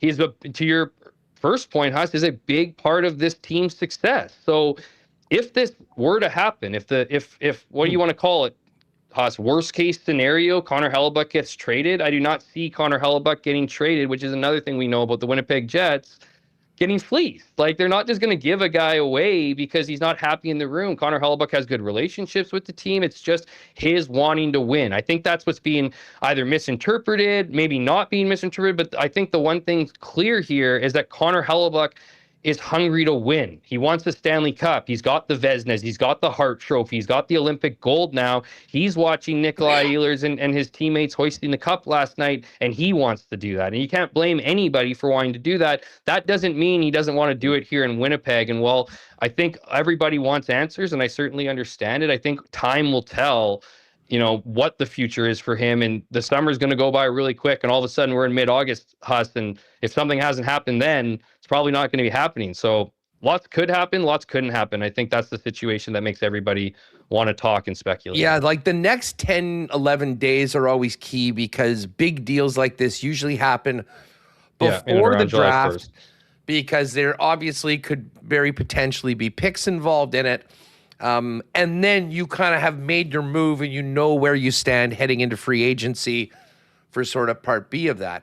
And listen, I'm with you. There's no benefit to the Jets for floating out all their business publicly.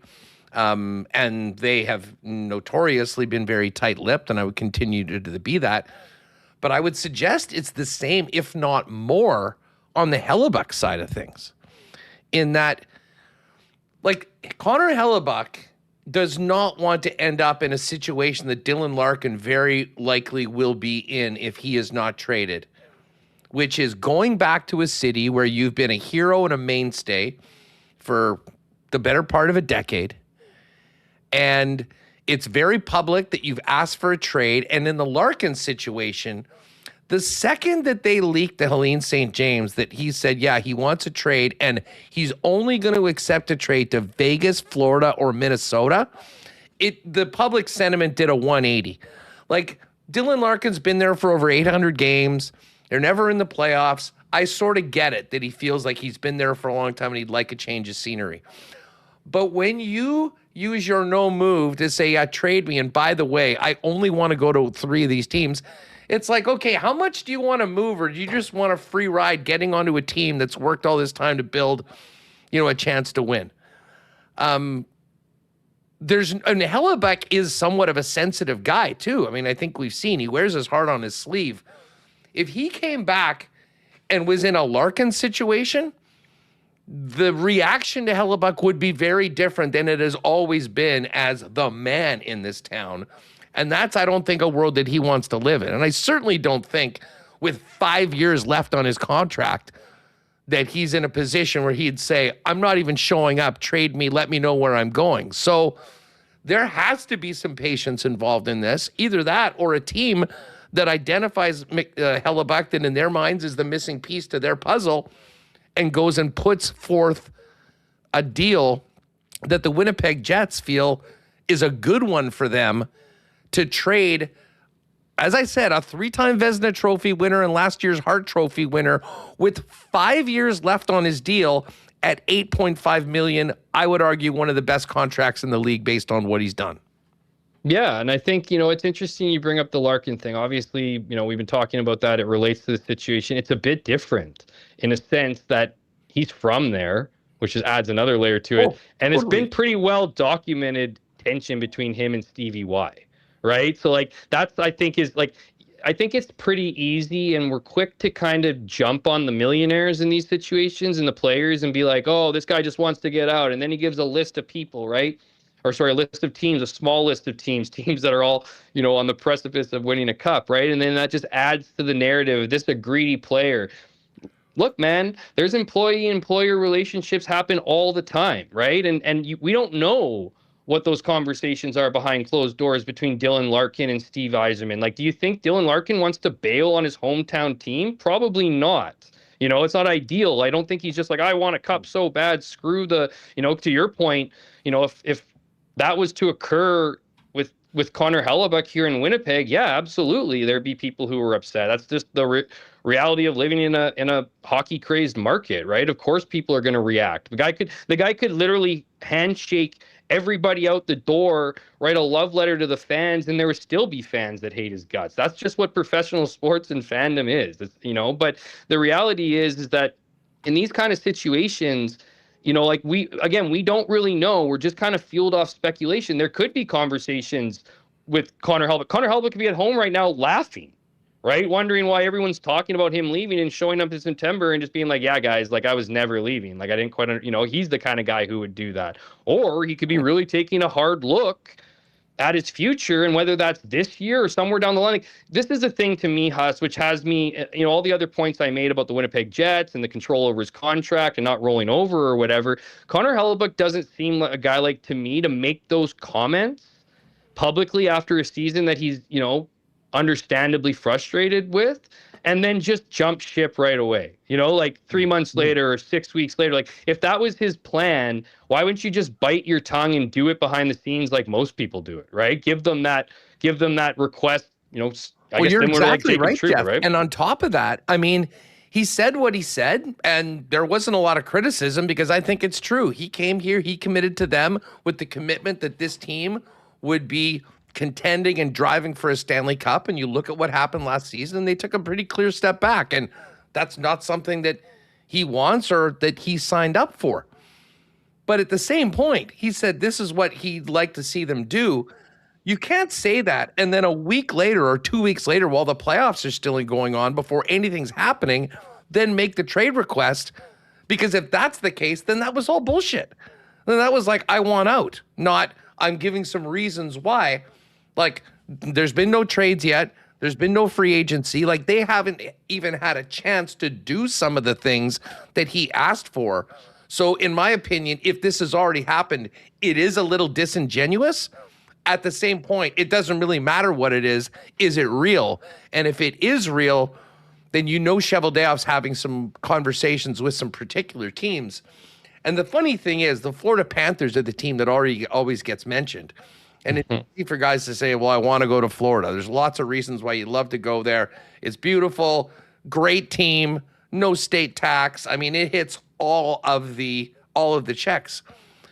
They're also just coming off of the Bobrovsky contract. Well, he was making $10 million. And if you could slide in a 3-time Vezina Trophy winner and a guy that won the MVP into that lineup at $8.5 million for 5 more years, it really does line up with the kind of the contracts that they have and the players that they have right now to take the timeline of their window at the Cup.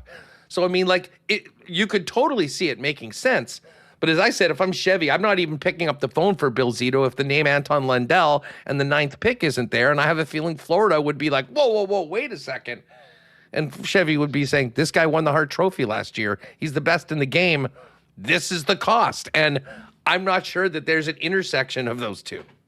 Yeah, and you kind of need, you've kind of alluded to this before, Huss, you kind of need the chips to fall in your favor, right? You need to find a team like Florida, right? Who, if you're Florida and you're looking at Sasha Barkov coming back and you're looking at a team that underperformed after 3 straight trips to the Stanley Cup Finals, like, you thinking you're pretty good this year, right? And what you don't, and in years to come, they probably have a 2-3 plus year window right now, maybe 2, whatever.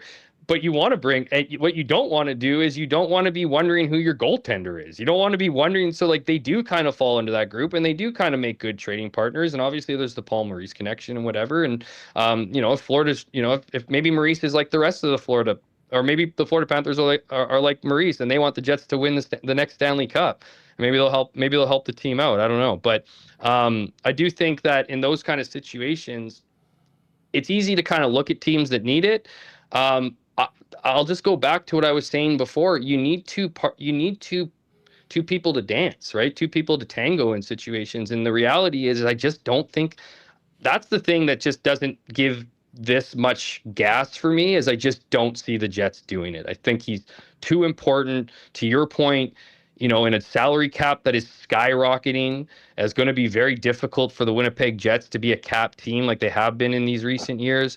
You're going to need to take every good contract you have. And if, we've seen it here, and it's probably, at least a part of Connor Hellebuck's frustration, is that he erases a lot of mistakes, right? I know people have been critical of his play at times too, but he erases a lot of mistakes. And I think that's a safety valve the Jets don't want to give up, or even worse, Huss, have to try to replace, right? What goalies are on the market here? What is the price tag for those goalies going to be as these contracts creep up? So yeah, like unless a Florida or another team is coming to you and forcing you to make a trade because it's such a valuable situation for you because they really want this piece, and that doesn't need to be the Panthers, it could be anybody, then yeah, of course you have to entertain. I think that's likely to, if Connor Hellebuyck is to be traded, that's likely the case. I don't see the Jets going out and even sharing his name for the fear it might get out or whatever. It's one of those things where they call and they, and whatever, and you listen. And I think you do that for any player, regardless of their situation. You have no intention on trading a player. It still makes sense to listen to what the offers are around there, so you can gauge and educate yourself on what the market is looking like right now. Yeah, and I mean, what complicates it as well is the full no move. I mean, Hellebuck at this point in his career is not just looking to like get me to an American team. Like, that's not what it is. I mean, they're not going to trade you to the Seattle Kraken or, you know, like the Islanders, or you're just the Sabres. Yeah. You could use them. Well, I mean, the thing is, Buffalo, at least you can make the argument that that team is sort of a contender right now. I mean, they've gone through a really rough period for 15 freaking years. Now they've got a lot of good young talent. They had a great season. They won a round in the playoffs, and they fell short against Montreal. But I mean, they are going in the right direction. Like, maybe he looks at that team and goes, okay, you know what? They're right there. Great fan base, not too far from home. Yeah, I'd be in. But I mean, this list of places that I think he would prefer to be from Winnipeg, I don't think is a really long one. Certainly of realistic landing spots that don't already have established goalies on contract, all of that. So it's not going to be easy to be done. But just for a moment, let's just say Bill Zito has his heart set on Helly and puts a Godfather offer down that, you know, includes, you know, that young number one center you've been dying to get that's on a contract for another 5 years at $5 million. He's in the deal, and we'll give you that pick. And it's a package that he goes, holy smokes, okay, you know what? I think I can wrap my head around this and do this. And that trade is made in and around the draft. What does that do to Josh Morrissey?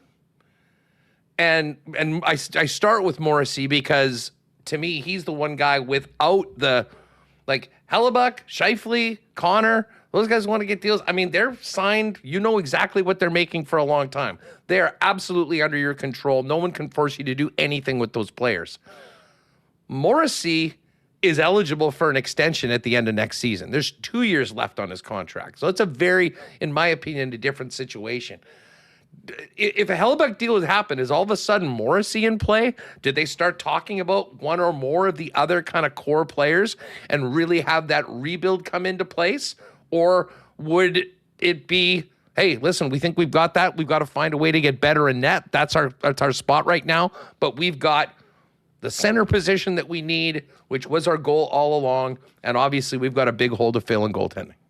Yeah, it's a great question, Huss. And, you know, the reality is no one knows the answer to that question but Josh Morrissey and the other players you bring up, right? And what the reaction can be. But I think the question's still very much solid, because that's the question you need to be asking yourself if you're Kevin Cheveldayoff, Mark Chipman, you know, the decision makers with the Winnipeg Jets, when you make those decisions, right? What might look good on paper to you might not work out in the minds of players. And if there's a domino effect, that would be a bad thing for Winnipeg. You bring up Josh Morrissey. He's the next one up for a big contract here, right? So, you know, he's obviously taking stock of this team's direction, and fortunate for him, if he wants to move on, he doesn't need to demand anything or you know, wait all that much longer, right? Like, he can kind of wait this thing out and, you know, and do it the right way, if you will. But at the same time, like, you do need to ask yourself those questions, because like, the reality is Kevin Cheveldayoff has a very difficult job. We all know that. It's even more difficult this offseason because you have players who I'm sure were sharing their opinions at times in previous years as they went off into the off seasons, and all that was taking it. But you now have players borderline demanding change, right? And now it's like, okay, something needs to give. You need to add players. You need to improve the roster, and players are very self-aware, obviously, and with their own harshest critics, as we often hear. The reality is they know what makes a good team. They know what good moves are, right? So they're going to evaluate here, and I think that even like the lack of moves, right? Like the idea that we tried, right? We tried, you know, even if it's 100% true, like we tried aggressively and we just couldn't get it done. Like, they're in a situation now where, like, you don't have that safety blanket of saying, like, we really tried hard and we want to move on now, or sorry, we wanted to improve but we couldn't, but we're going to try at the deadline, or we're going to see if we can add on through the year, right? Like, that's going to take its toll on players. If they don't so it's one bad year after the President's Trophy. Say they go, maybe they've bought into that's a one-off. We're a good team. When we play better, more structured, it's going to be a different setup schedule this year without the Olympics, all these these potential things you can look to as, excuses for why you think things are going to turn around. If you don't improve the roster here, Haas, those demands or those concerns or those issues with players are just going to be magnified a year from now. So whether we're having the conversation now and it feels like doomsday, if nothing happens here and those players commit and to another year and want to go and another tough season and they don't make the playoffs, I think you're going to see a lot of guys being like, hey, what's the deal here? Do I want to stick around? And here's the reality of it, Haas. If they go through another season where they don't make the playoffs, you got to, as an organization, move on from your team. You can't just hang out here with the guys that you've done it with from the beginning and hope that things are going to change in a league that's getting more and more younger and quicker and the characteristics the Jets used to have. So unless they can bring that identity back here through roster change, through digging deep and getting better seasons out of the guys they have, they're kind of trending towards more difficult times unless they can do something. And players are aware of that. If we're talking about that and we're aware of that, imagine getting paid millions of dollars and your world being this team. Of course you're aware of the situation.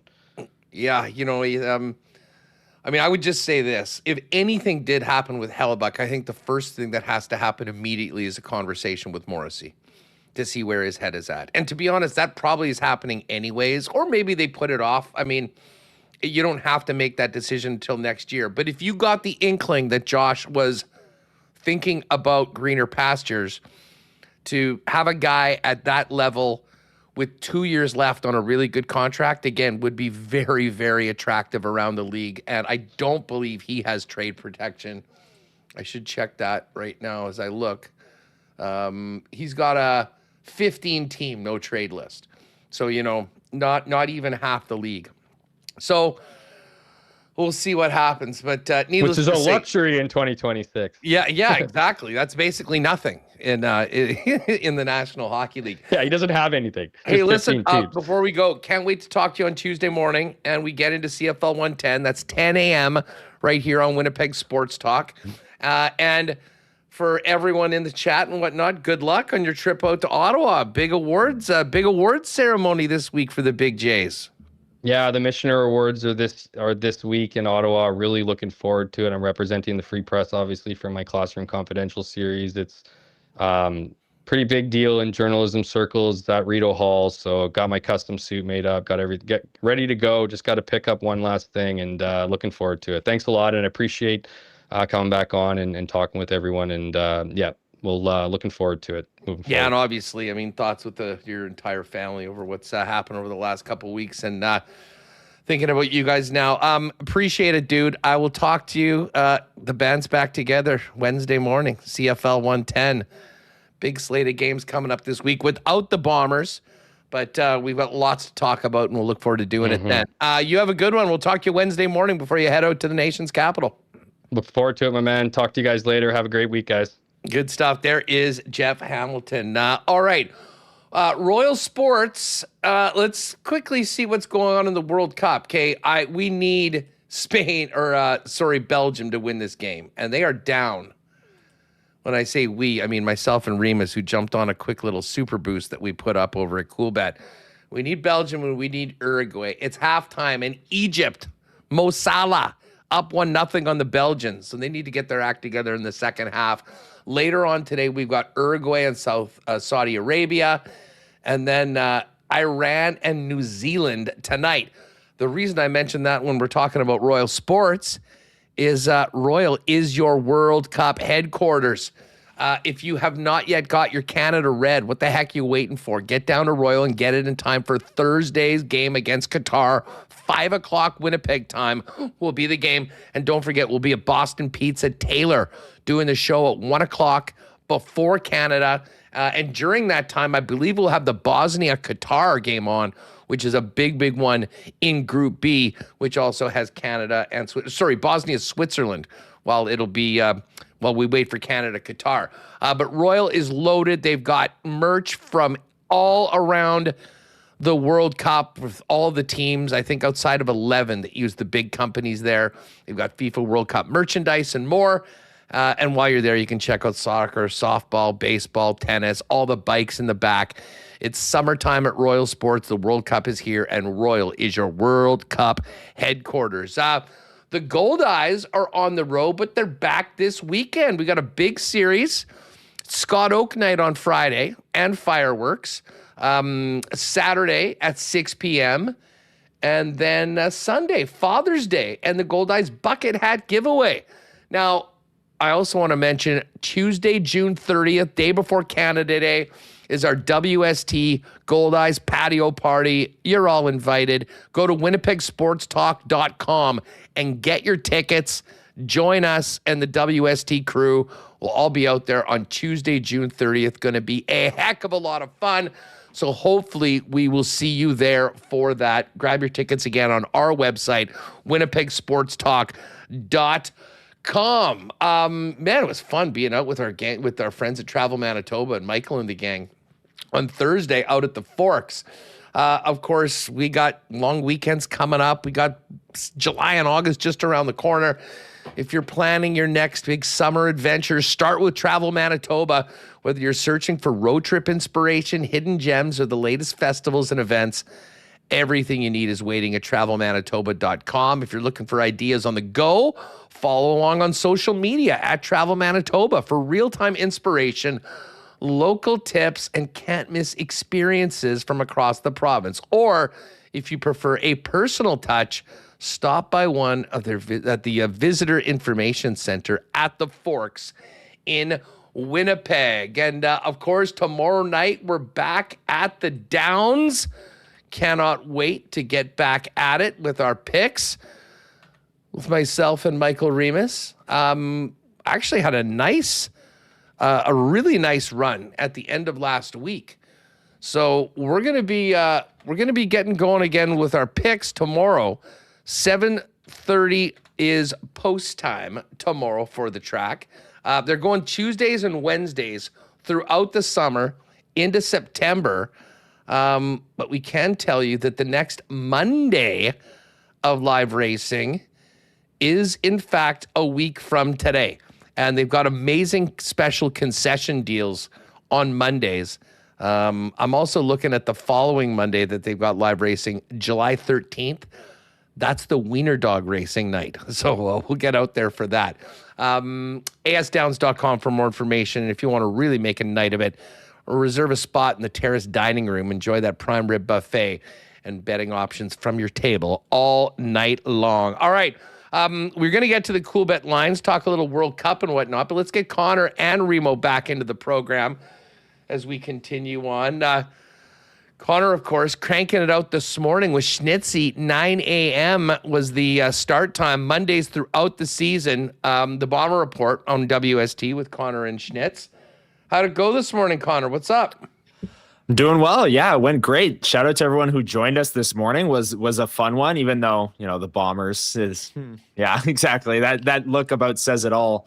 But no, it was great. It was super fun. And we talked about what happened in that last game, talked about the upcoming week in the CFL. Obviously, the Bombers aren't playing. And looking forward to you and Hammer getting going on CFL 110 and previewing this upcoming week in the CFL. Should be good. That is going to be fun. Well, it almost seemed inevitable. And I'm not sure if anyone in Winnipeg realized that there were 19 other guys that won the Cup last night, but they were coming fast and furious. Nikolai Ehlers is a Stanley Cup champion. And, in typical Ehlers fashion, played a hell of a game, was an important part of the win. And then an emotional chat afterwards when asked about Winnipeg. Is this our final? Is this what we congratulate Nick and we turn the page and we move on to 2027 with him having a lot of celebrations, I'm sure, planned in a short off season after winning his Cup? Yeah, what stood out to me with the Nikolai Ehlers stuff, and Look, you said in typical Nikolai Ehlers fashion. What wasn't typical when he was in Winnipeg was the empty net goal. I mean, his nights ended with 5 minutes left here when Winnipeg. They didn't trust him to protect leads, but that's neither here nor there. I'm very happy for him. He was great in the community here, fan favorite. He was here for 10 years. What's shocking to me is how healthy of a sports breakup this seems to be on both sides. Like, the amount of comments that people saying like, so happy for Nikolai Ehlers. Our reel is closing in on like 1 million views. Like, people are so happy for this guy. He was such a fan favorite here, and for good reason. And he was a big part of the True North Youth Foundation. I saw they posted about it today. Like, he did so much in the community and on the ice, was just a fascinating player to watch. And then he gets asked about Winnipeg and he's tearing up and he loved it here. And I don't know, you see players leave in free agency all the time across multiple sports, and they get booed when they come back. Fans hate the player when they leave, right? But this seems like a very healthy sports breakup between Nikolai Ehlers and the Winnipeg Jets and their fans. But just my closing thought in the Cup final, it is fascinating to me how unique of a Cup winner in terms of team build this is as the Carolina Hurricanes. It's, oh, you need a superstar center to win a Cup. Well, no. Oh, you need a superstar defenseman to win a Cup. Well, no. Carolina doesn't have that either. Oh, well, you need a Hart Trophy Vezina level goaltender to win a Cup. Well, no, I don't think they have that either. Like, they are just such a solid team from top to bottom. And like, Aho is a top line center, Slavin is a top pair defenseman, but those guys aren't superstars. They're not Nathan McKinnon, Connor McDavid, Barkov, even for Florida the past couple of years, right? It's just such a unique team. Jordan Staal won the Conn Smythe and he had 12 points. Like, I just don't think we're going to see something like this again. And as someone who is all into that kind of stuff, like unique Stanley Cup winners and different team builds and stuff, like, they're $12 million under the cap and they won the Cup and they have everyone signed for next year. Like, it's fascinating to look at their team build. Well, I mean, I went through the contracts with Burnside, Reem. I mean, you look at this, and listen, a lot of people will say that Jacob Slavin is the most elite defenseman in the game, doesn't have the offense of the Makars and whatnot, but that's the guy you want on the ice with 2 minutes left with a 1-goal lead. Listen, some of the draft capital they got from the Rantanen trade, they turned that into K'Andre Miller. He's got a real bright future. And then you look at these contracts. I mean, 6.4 for Slavin till 33. 7.5 for Miller till 33. Jackson Blake, 5.1 till 34. Stankoven, 6 till 34. Jarvis, 7.4 till 32. Ehlers, 8.5 till 31. And Aho, 9.75 till 2032. They have every one of those contracts, you could argue, is a really good value contract right now, never mind with the cap going up. But you're right. They've been built in a different way. But Reem, when you look at this team, I think if you're a Jet fan, you have to look at this and actually feel pretty positive about the fact that you don't need to be the team at the Cup. What you need to do is draft well, identify good players, and commit to them early on long-term deals, which, to the Jets' credit, they've done quite well at over the course of this 15 years, and then surround with other guys that can win. Yeah, and I think they were aggressive in making trades. They have made some nice draft picks in Aho and Svechnikov, and as you said, locked up their guys early, like Blake, Stankoven, Jarvis. Really nice contracts there that are going to age really well. And it's, surprising. I kind of agree with Connor where they won the Stanley Cup, didn't have, a Hart Trophy candidate, didn't have a Vezina Trophy winning goalie. Their goalie combined salary, well, it has Kochetkov and Bussy right now. That's like $4 million for next season. Anderson's a UFA. So they did a great job in terms of their front office, identifying players that work for them and how to get them. They're not afraid to make bold moves. We didn't even talk about that offer sheet for Jesperi Kotkaniemi, which really didn't work out at all. And there he was, in street clothes, raising the cup, making 4.82 AAV. But it really, that move, didn't really matter for them. They're able to find other guys. And again, getting Taylor Hall as a throw-in as part of the Rantanen trade worked out amazingly. And it's just been a great run organization. But I agree that you can win a cup without, an elite superstar player. But, depending on whatever night of the week it was, which line was going to be the top line. I thought they had 3 lines that could have been that, for any game this season. Yeah, I mean, listen, this is a really deep team that had a lot of players that were contributing. The one thing I'll say, though, and Brind'Amour sort of referred to this last night, like, what's the difference between this year and the previous years? They were in their team healthy. builds, Miller and Ehlers were their 2 big offseason additions. Yeah, right? but I mean, before they had Gensel, they had other guys. For sure, It wasn't I mean, you could argue that this team has been on the cusp for a long time. Well, what happened this year? Kotkaniemi never got in a game. They had no injuries, which was a little bit of good fortune. And Brind'Amour talked about that really sort of being the difference. But it's amazing that they, in this era of hot takes and people are going like, oh, the Carolina Hurricanes, they're losers. They're in a terrible division. They win 2 rounds every year because they're playing, subpar competition. And then they go and get smoked when they play a real team like Tampa or Florida.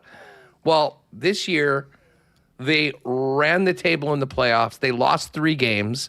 Now, was Florida there? No, but that's not Carolina's fault.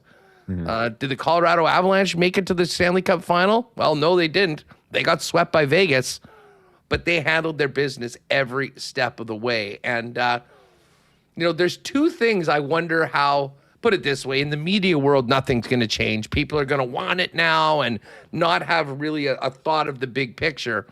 But there's 2 things. The ability to look at shortcomings and understand why they happen and still believe in what you're doing moving forward. They did that throughout it, and Stahl talked about it big time with guys not jumping ship, as he said.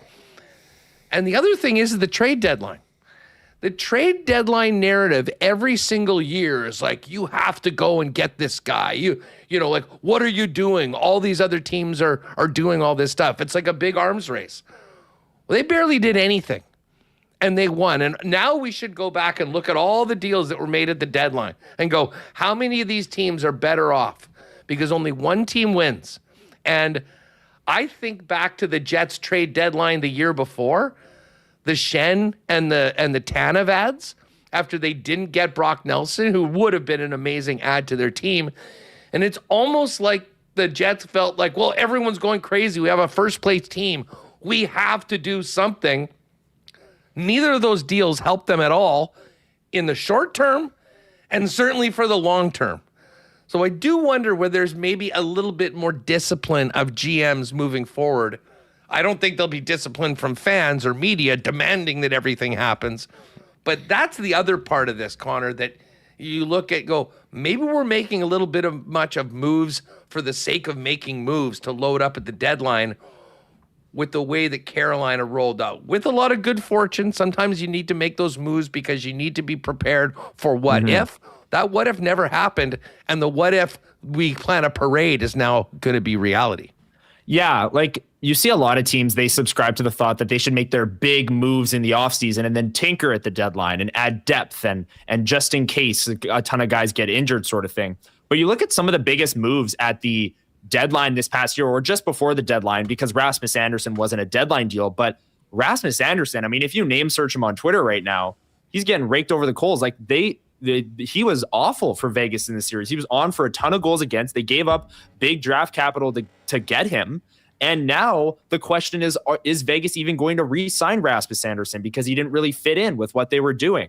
You look at Nazem Kadri on the Colorado Avalanche. And again, that one is different because he has term on his deal. He's not a pending UFA, but still, that's a huge swing. We were freaking out here on our trade deadline show when Nazem Kadri at the buzzer was traded to the Colorado Avalanche. I thought, like, why even play the playoffs? Just give it to Colorado at this point. But yeah, there's definitely an argument to be made. And maybe that's a lesson that GMs take from this, that your big seismic changes to your roster, your overhauls, your adding superstars should come in the offseason. And then at the deadline should be when you're not giving up that huge draft capital, but instead what you're doing is adding a 7th defenseman and adding a 13th forward that are capable players and fit in with your system just in case of an injury and you believe in your team. But certainly, like you said, it's not going to change anything in the media world, because I can tell you right now, trade deadline comes around next year, I'm going to be hammering the table for big moves. Like, I want big moves. Like, and you know, I mean, I kind of think, like, I'm just thinking about the deadline right now and these trades.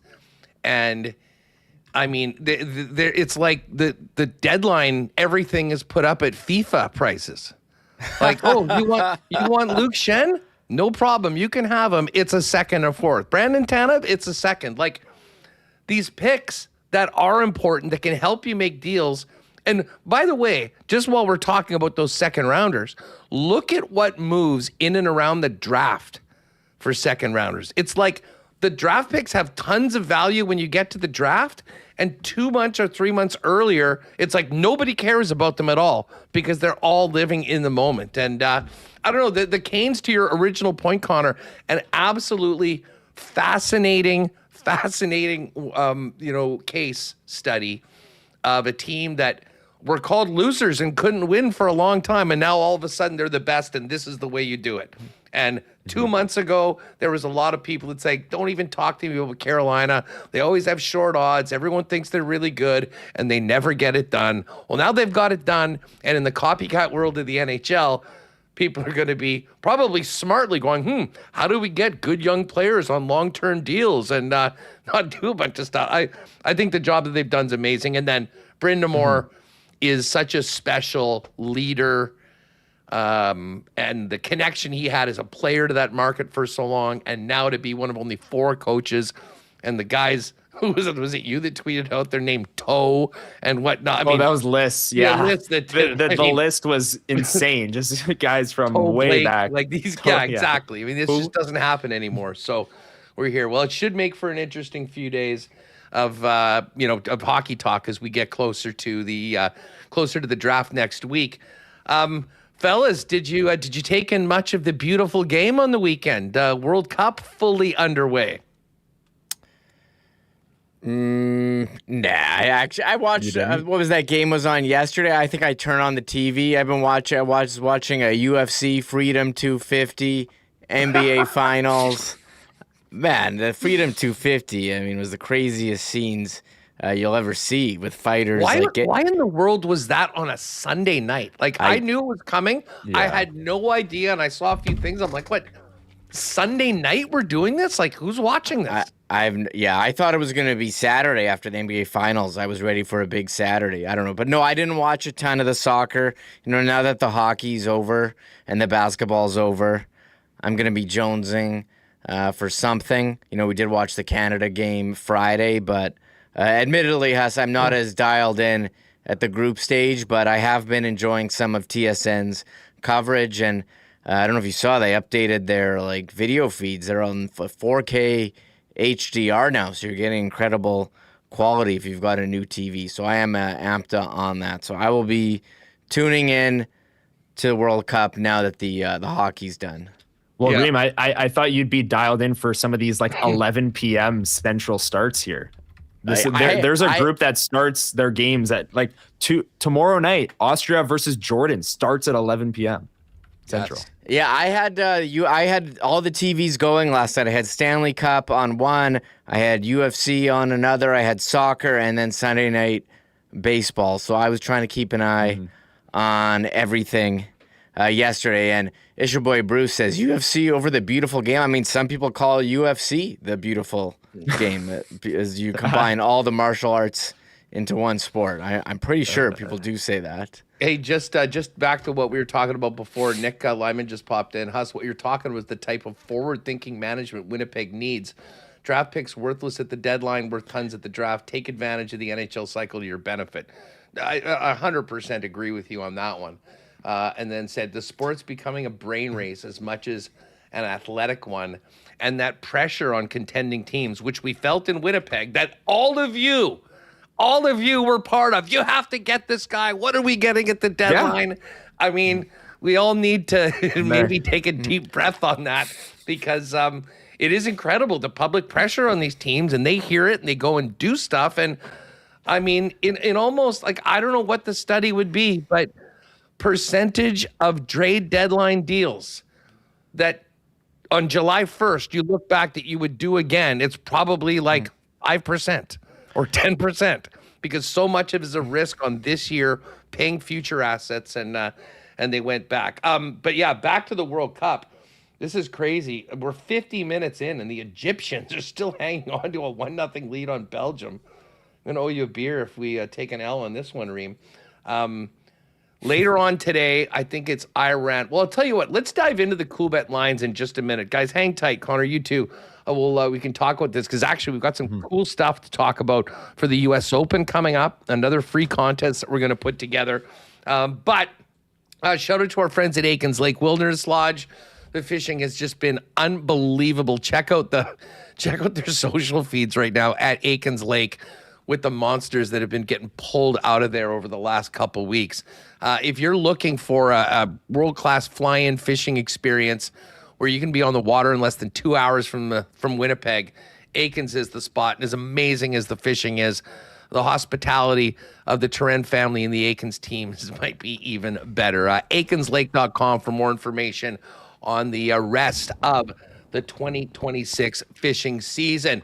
And hey, Reem, our Breezy Bend golf report today. What a story at the RBC Canadian Open. Bud Cauley, who has been an afterthought on the PGA Tour, didn't even have his card for a number of years, wins again, running away over a pretty star-studded field out at Osprey Village at TPC Toronto. Amazing story there. But locally, have to give a big shout out to Winnipeg Sports Talk supporter from day one and very good friend of the program, our pal Christian Hammerback, who won his 4th straight All Abilities Championship on the weekend. Was actually trying to get Hammerback to come with me out to Toronto. Big supporter of Canada soccer, but he had a championship to win. So and he had, look at this, Hammer drops a 2 under 69 for an 8-stroke win yesterday. The other members of the group, Spencer Easthorpe, David Marchand, who were in the Stableford. Golf Manitoba also congratulated Patrick Cloutier. Shot a 48 to win the 9-hole Special O division Sunday morning by 6 strokes over Matthew Waters. So congratulations to Christian. Grant Secord had a 1 over par 72 in the under 15 boys championship. And to Jack Holmes from Southwood won the boys 12 and under with a 1 over par 72. So congratulations to everyone participating in the Golf Manitoba All Abilities, as well as the U15 Women's City and District out at Winkler on the weekend. If you're speaking of great junior programs, if you want to be the next Braxton Kuntz, or maybe your kids there, you're just looking for a great long-term golfing home for you and your family at one of Winnipeg's top private courses, check out Breezy Bend at breezybend.ca. All right. Let's give a big cheers to our friends at Manitoba and Winnipeg's favorite local brewery, Little Brown Jug, and we'll come back and talk a little bit more about what's happening in the World Cup tonight. You train day in and day out, learning new techniques, approaching new concepts, and living out the thrill of achieving your goals. Building a craft beer is no different. While you spend your hours on the ice, we spend ours here, brewing our trademark beer. Again, and again. Here's to pushing the status quo and challenging ourselves to build something memorable. 1919 by Little Brown Jug.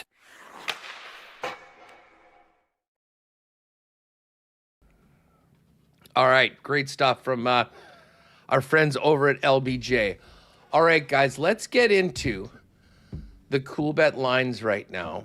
And, first things first, tomorrow, 10 a.m., is the U.S. Open. WST winners, Pat, Jake, and I are going to drop our favorite outrights, top 20s.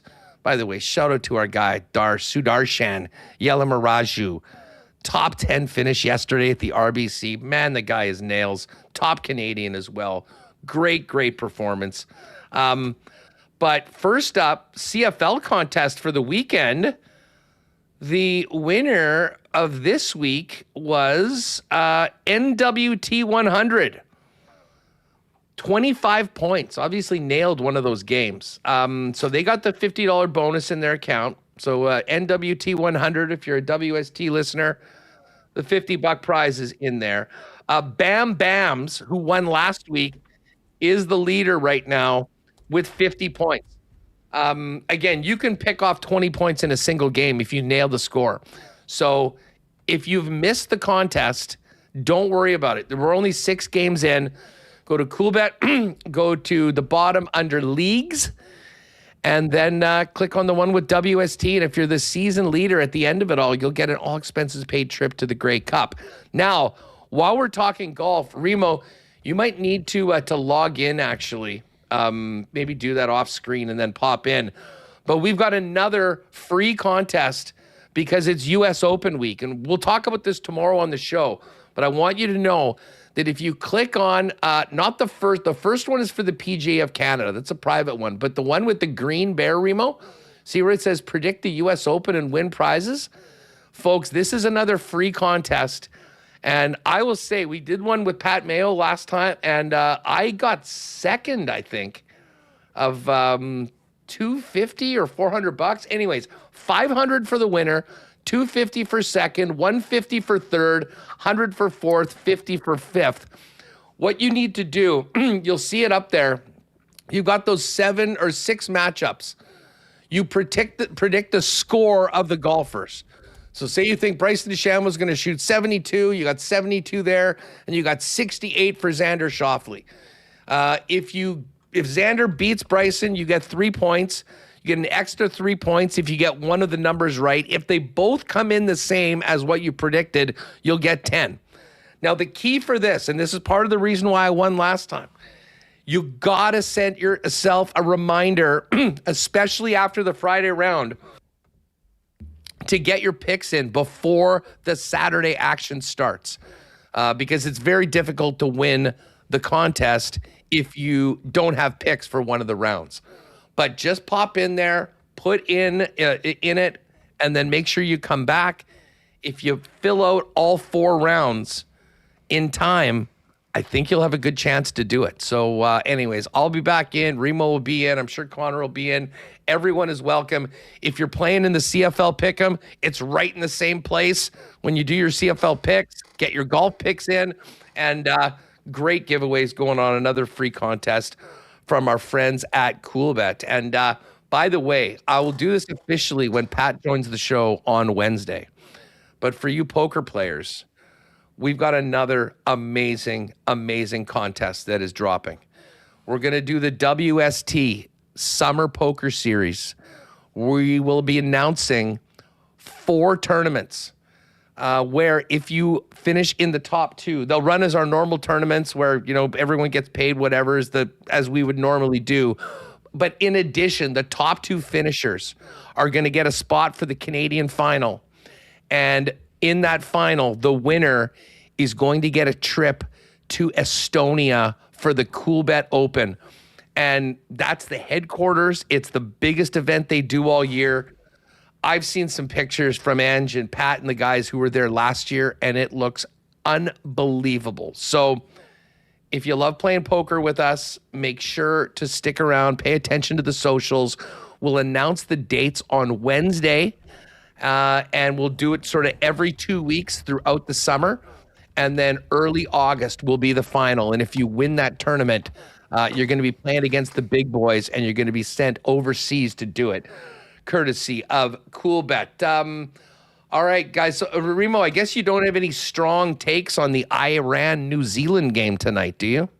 No, I mean, this is soccer here. I'm going to say I don't. I'll ask who's favored in it. Yeah. I would not Iran, yes. These are the odds for tonight. Iran minus 119. New Zealand plus 415, and a draw is plus 255. That seems like Iran's a big favorite in this one. But as Iwanek brought up to me today on Lock Shop, this is a team that had to move their training to Mexico. I think they just got to where they're playing like the day before the game. Probably of all the teams in the tournament, they're dealing with the most. I think I might sprinkle on a draw for today, plus 255. I did hit the Netherlands-Japan draw yesterday, which was amazing. Did you guys see the scenes from that march of the Dutch through Dallas yesterday? No, I only saw the scenes of the Canada march to the match. No, the Canada march to match was incredible. Times that by maybe 5 through Dallas. And the Dutch are next level. But our pals, the Hasbeek boys from Royal, were there in the middle of that. And were at the stadium yesterday for that game. So I was quite envious of that. If you have the opportunity, even if you're not going to a game, to get to the Fan Fest in Vancouver or anywhere in the States, I encourage you. Being back there, it's just, there's nothing like it. And I think even the Olympics, like you'll have fans that'll be from a certain country and they'll be going for a sport. This is, and I felt it in Qatar, but 10 times more in Toronto on the weekend, with the Bosnians there, obviously everyone representing Canada. It was just so, so cool. And, very jealous. I know there'll be a lot of people making it out for the Qatar game on Thursday. Can't wait to watch that one. But later on today, it's Saudi Arabia at Uruguay. Uruguay minus 217, draw plus 350, Saudi plus 780. Do not forget, 4 years ago in Qatar, the Saudis beat Argentina in the first game of the tournament. Argentina never lost again. They won the World Cup. But there are some crazy upsets that happen. I'm not sure if that's going to happen this afternoon, but Uruguay to win to 0 plus 106. There's another way you might want to attack this. There's tons of World Cup specials, bunch of combos that are thrown up in there. We've got Patty on the pitch actually has a boost. Uruguay to win and both teams to score in the Iran-New Zealand game. That's boosted from plus 231 to plus 265.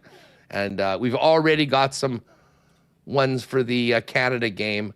Canada, Jonathan David and Kyle Larin to score. That's up to plus 427. Tomorrow's matchups, 2 o'clock, it's France-Senegal.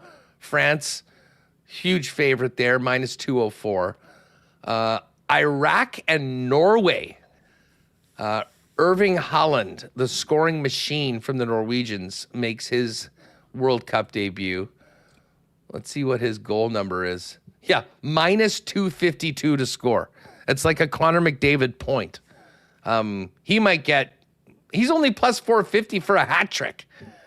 So we might be taking Norway by a couple. And then later on tomorrow, we've got Jordan and Austria. That's the 11 o'clock game, Connor, that you were talking about. And then England, Croatia gets going on the 17th. And Canada, Qatar, as we mentioned, 5 p.m. on Thursday. Boston Pizza Taylor will be there live at 1 doing the program. And I'm sure at least some of us hanging around for the game afterwards. So it's going to be fun. But Connor, we have no more. We've been hitting the cool bet lines lately, and it's been Cup final and Stanley Cup playoffs and the NBA playoffs. Mm-hmm. And it's over. Knicks in 5 got it done. What a crazy run by New York. Yeah, no kidding. I will say, as soon as the Jets season ended, I was very much looking forward to the next 3 week period that we have here. Actual off season is underway for hockey. I'm pumped for that.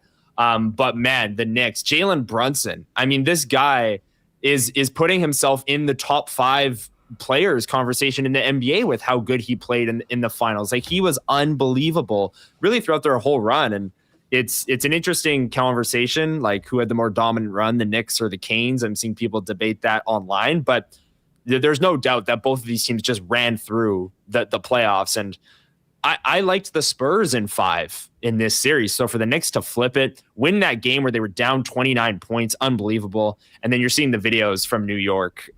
You knew that the Knicks fans would go absolutely nuts, and they sure did. Remo, here's a question that I want to ask me on Lock Shop. I'm going to ask you. Who had the more impressive or dominating playoff run? the Knicks or the Canes? They both went 16-3. Oh man. I think the Knicks had that huge win streak in there. Like, I don't know if the quality of competition was there for Carolina. They had some overtime wins as well. And the Knicks had that insane comeback. Well, I said very quickly to Iwanek, I said, well, Carolina. Because, like, as much as it was amazing the Knicks won those games, I think San Antonio was leading for like 78% of that entire series. Like, the comebacks they put together were ridiculous. Now, you can call the Spurs chokers or a young team that just didn't know how to handle having a lead. But man, the Knicks, they were just always digging out of holes. Whereas Carolina, once we got through the first 3 games of the series, I thought they were by far the better team in the Cup final. Very similar to what we saw in the Montreal series. And the first 2 series, they went 8-0. Yeah, I think that's one way to look at it. But the Knicks, like San Antonio, you could argue should have won 3 of those games. The 2 comebacks and then the Wemby fail. And he was missing free throws too at the end of games. It was a tough look for them. And you could argue, Carolina, they I don't say ran the table, but they did go 16-3, and they outplayed Vegas for a majority of the series. So I think that's fun about sports. You could argue one way or another, but both very impressive. And that Knicks comeback win, I mean, well, both of them. I mean, the clinching game, they just kept chipping away, and then they got the lead, and the other one too, 29 points down, pretty impressive. Yeah, I'm gonna say Carolina. The way they lost one of the games in the Cup final, we'll remember. Vegas went up 4-0. They dominated the third and came back, and then Vegas won on like a fluke, like bounce off the backboards that beat Brandon Bussey in that game. They lost the one game to Montreal in the first 3 rounds. Carolina did, and that was maybe because they were off for, 9 days between the second and third round, right? Like, I think you can easily chalk that up to rust. They were off for almost 2 weeks in the middle of the playoffs, which, going back to your earlier point, Huss, about them being healthy, that definitely helped. And then the Vegas series, I mean, they, from the second that fluke goal went in for Shea Theodore and Vegas won 2-1 in game 3, Carolina was unbelievable in this series, winning the next 3. So you could say ever since Mitch Marner's natural hat trick, Carolina just blew them out the rest of the way. Outside of that fluke goal that went in, that was it. So, well, as I said, we're going to be diving in. I mean, I am World Cup guy now. I mean, as the veteran that I am, going to that game on the weekend, I am so locked in on these Canada games and everything else going on. We'll definitely be hitting that. Well, hopefully with some great guests over the next couple of weeks. We'll have our regulars come on. I'm looking forward to talking to Ken and Murat and Mike this week on the official start of the Jets off season. And of course, the Bombers are on the bye week, but plenty on the Bombers in the CFL. We got a major, so we'll do some golf later on this week. There's still lots to go on, but I'm sure the juicier stuff will be a lot of speculation and conversations around the Jets off season. But we have so much more to go. And as I say, tonight, Remus, we have good news. We have equalized. It is 1-1. Belgium and Egypt. Hydration break right now.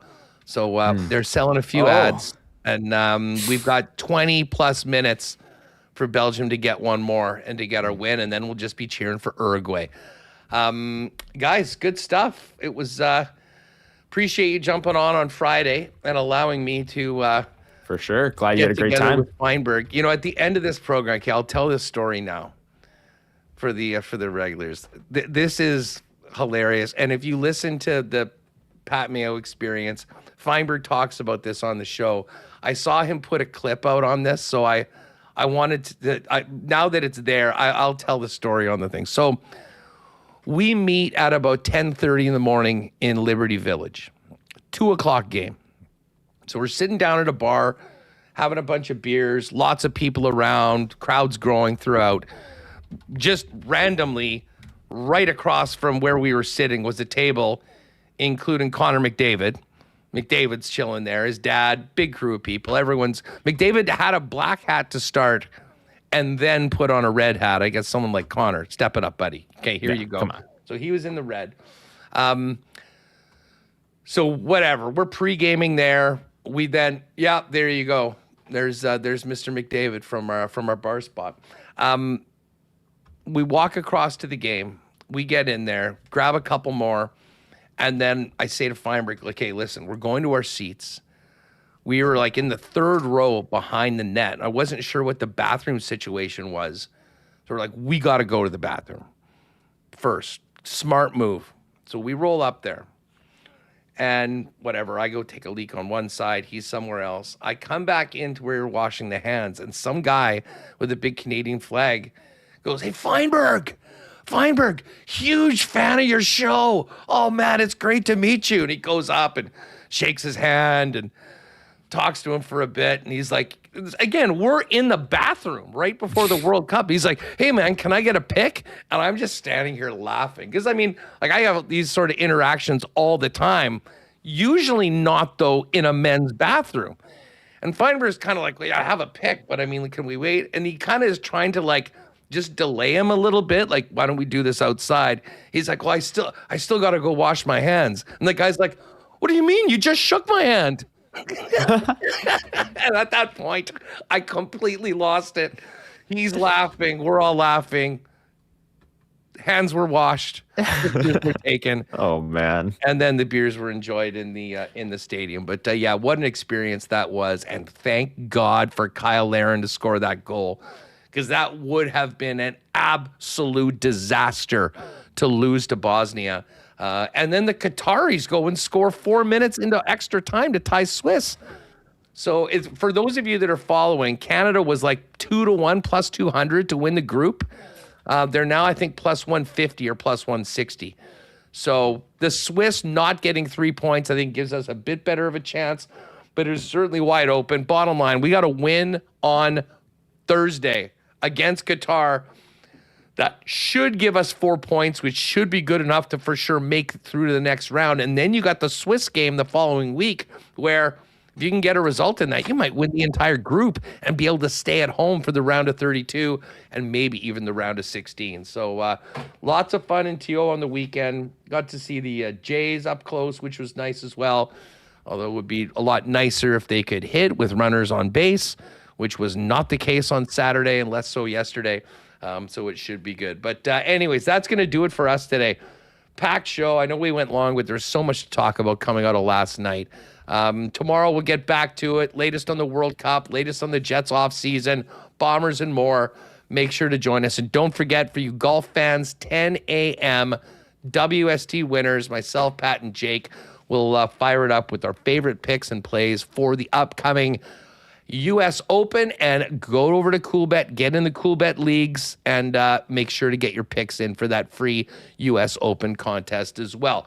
That is going to do it. Huge thanks to all of our sponsors, everyone in the chat today, to Michael Remus, to Connor Rabchak, and all of you. Have a great night, and we'll see you tomorrow, 1 p.m. for WST after a 10 a.m. edition of WST Winners. Oh, my God! Shut it down! Let's go home! Thanks for tuning in to Winnipeg Sports Talk Daily. Make sure to subscribe on YouTube and your favorite podcast feed at winnipegsportstalk.com.